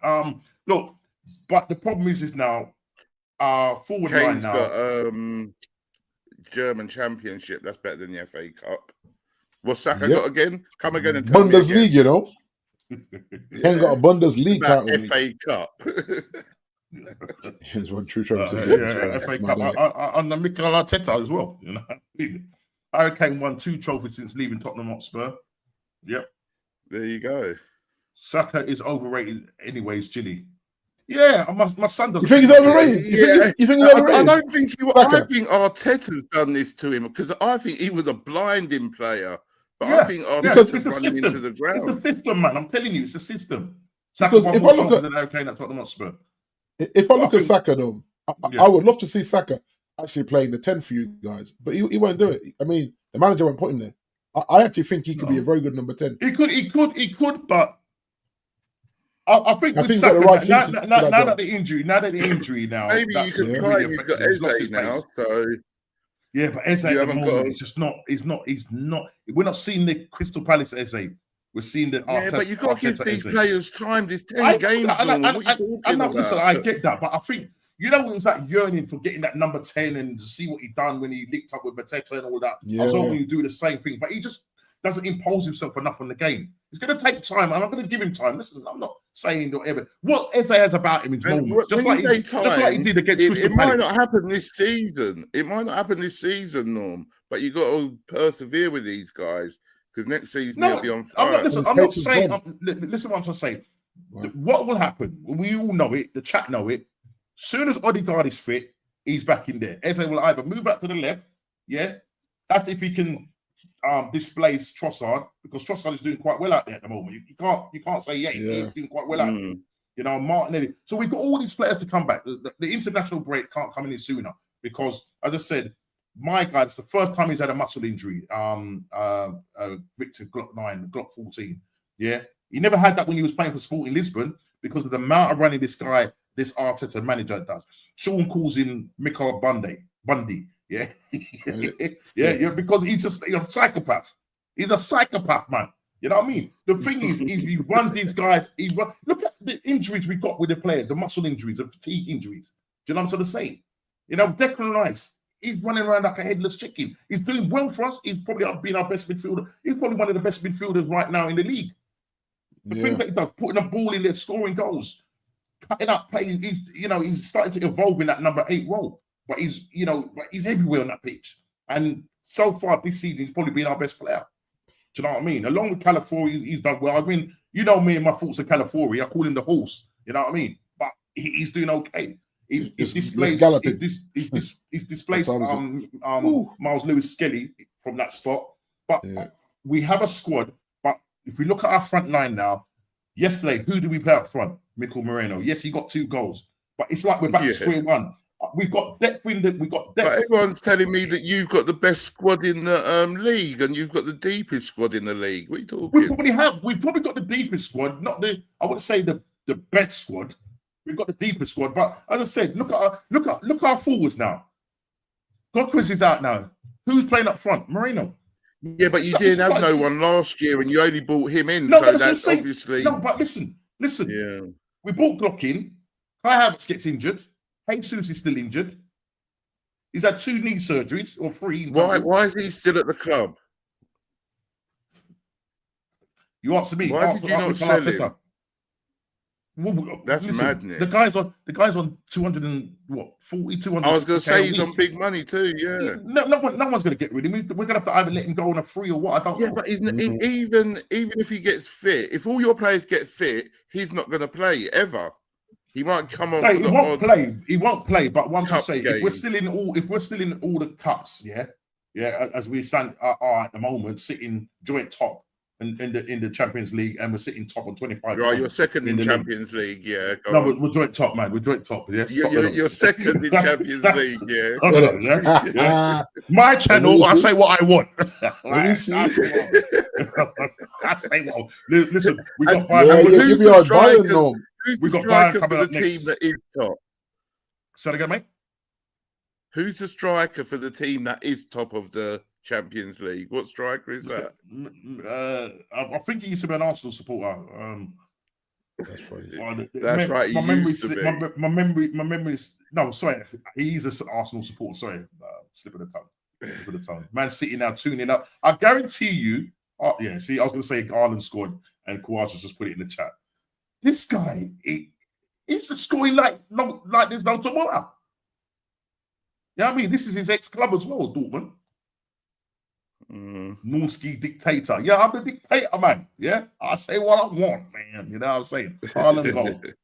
Haaland goal. But look, I mean, listen, November is normally a tricky month for us because that's where under Wenger we used to have these little November blips, they used to call them.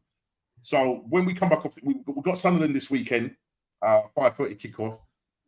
Morena, all I need you to do is stay in the box. We'll supply you. You score the goals, get that game out of the way. Liverpool, Man City to draw that game, and they'll be 8 and 9 points respectively, sitting behind us. We then go into the international break, but then when we come back off the international break, it's the North London derby.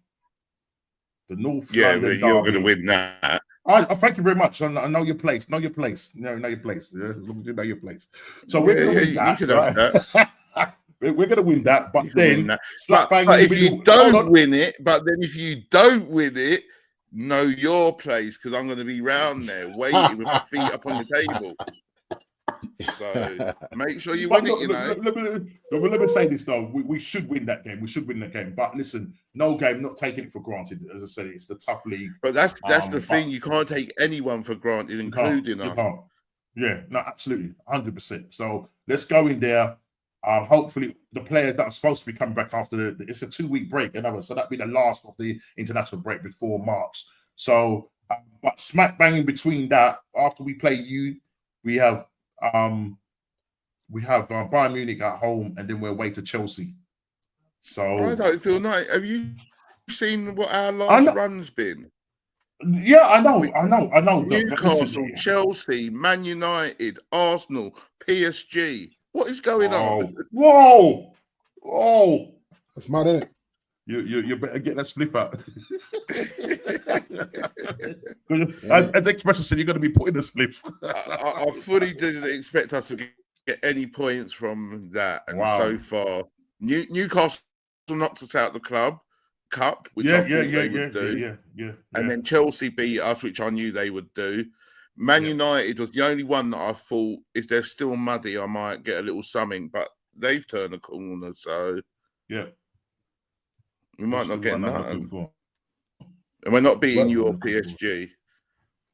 But this what will go in your favour is that when our manager needs to change it up, the in-game management, he won't do it, Chile, he'll bottle it. You know what I mean? And I wanted to prove me wrong on this, where you look at the bench and you say, right, just throw caution to the wind, try and get a win. But if you see him play for a draw, then you know what time it is, isn't it? You can't be doing that. Because the thing is now, with one game a week, we've got to finish in the top 5.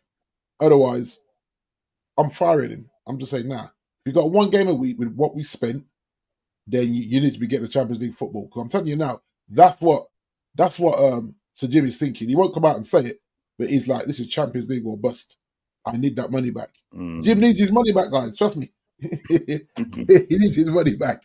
Guys. That's a short-term investment. Where's my return? Right, you know the ones. Guys, with all the records that Arsenal have been breaking, and it seems to have, and the way we are playing at the moment, sitting top of the league on 25 points and sitting joint top in the Champions League. And all of the records and all of the records and stuff. It's because they've scored more goals than us, or something like that. Goals scored. Yeah, so you're second. I think goal difference might be the same. But anyway, we digress.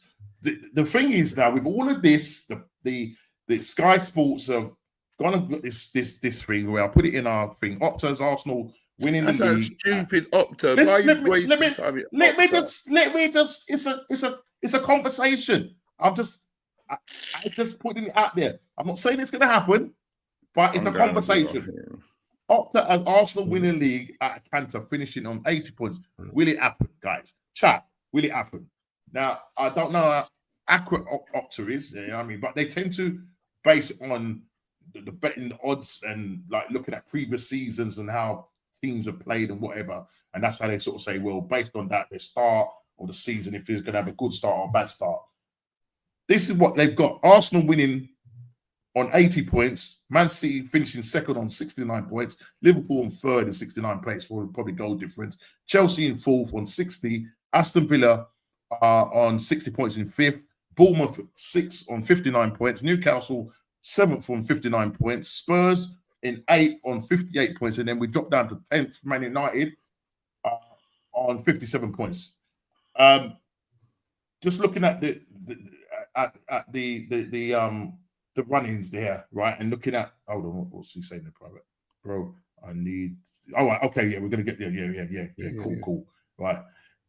So just quickly, looking at that, do you think that we'll get anywhere near that realistically, or is it just another pipe dream? Well, quickly, it feels like it does feel like Arsenal's league to lose in this moment after 10 games, but we'll see. But if we finish 10th, he has to go, man. He has to go. Because it's not working. That's an improvement. He moved up 5 places from last season. You should be grateful. Chile, 1 game a week, and you just dropped, 200 and something million on a front three. For me, it's European football or bust. Top 10 is not. It's not good. What about 7th in Europa League? Okay. If he does that, but the truth is, he's got to be in Champions League football, guys. Otherwise, he's really good. Because you do need Champions League. Yeah, you do. I remember it's the top 5 that got a Champions League. So in 1 game a week and getting knocked out of the cups already. Getting knocked out the Grimsby nonsense. So straight away, you're saving yourself players getting injured, going to dodgy grounds and all that because you're not in that competition.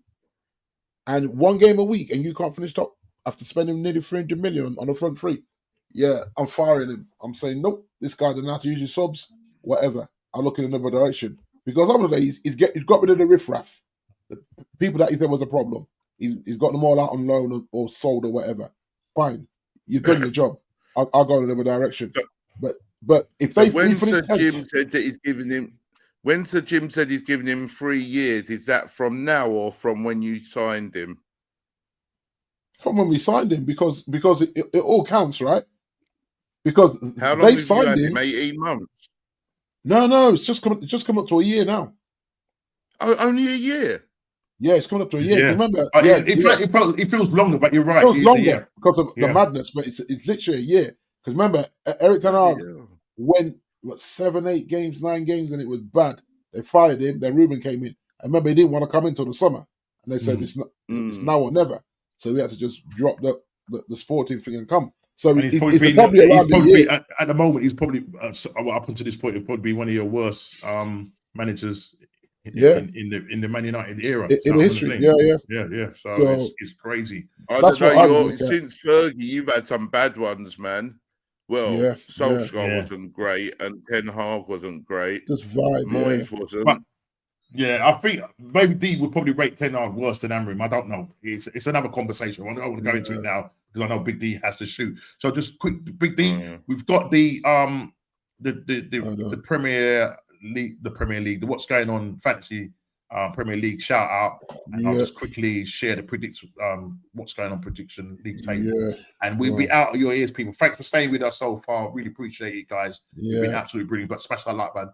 On the way to 1K, on the road, should I say, to 1K. So, D, do you want to just quickly just go through? You're seeing Kofi, boy. Kofi big hitting, with a solid 85, taking him to second. You've got the fight week with a 90, which is good. My brother JD with a solid 90 as well, takes him up into 11th. Boy, I had a train crash, 52 points, man. I think I was the lowest scorer this week. Yeah, I think I was. Wow. Oh, no, Sean Connolly. He had 48. Thank God. Malcolm X, a solid 81. Wow, yeah, Malcolm X, solid 81. Yeah.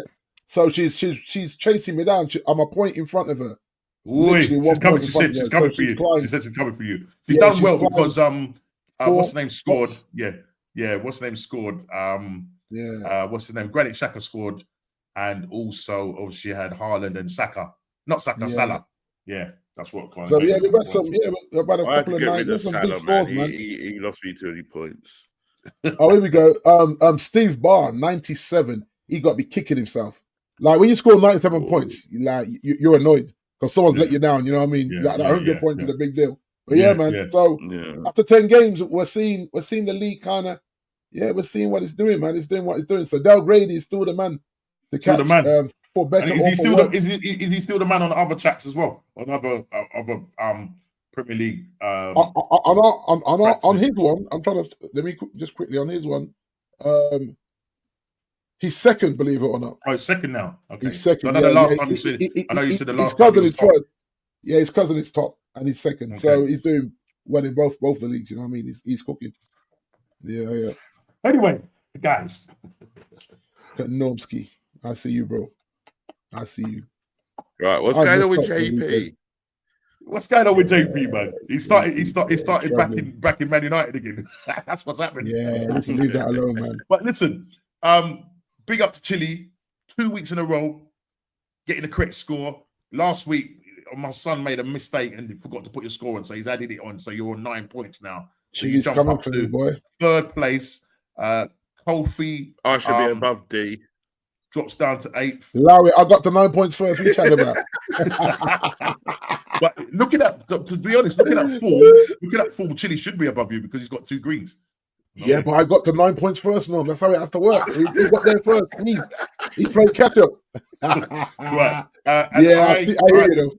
I got 3 points and take me back at the top of the table on 11 points. So all to play for this week and game week 11. Get your predictions in our chat. The games are hard as well, no? The games are hard this week. I just looked at the games are hard to predict this week, man. They're hard. Very hard to predict. It's looking like JP is going to be doing 2 forfeits this year. JP, because he's still got last year's forfeit to do. I know he has. He's just doing bad. I remember one point he had all reds, and last week he got a blue. He got a blue, yeah. And that was because of obviously Man United win that game. But listen, it is what it is. People in the chat, really appreciate you guys. Smash the like button, subscribe and share. Thanks for sticking with us. Thank you to Big D. Thank you to Chile for coming in. Coming back from the cotton fields and Massa's you're going back in the shack or in the White House. I'm going to soak my half a foot. That's what I'm going you know that one, brother. Yeah, what's your name, boy? So big up to everybody. I really appreciate it. It's been a fantastic. Let's get this right. It's been an actual fantastic show. And please smash the like button, subscribe and share to stay on the road to 1K. Take care. God bless. And we will see you. Who was that? Later, guys. Just Gavin say later, guys. And we will see you next week on the What's Going On podcast. Take care. Yeah. And God bless.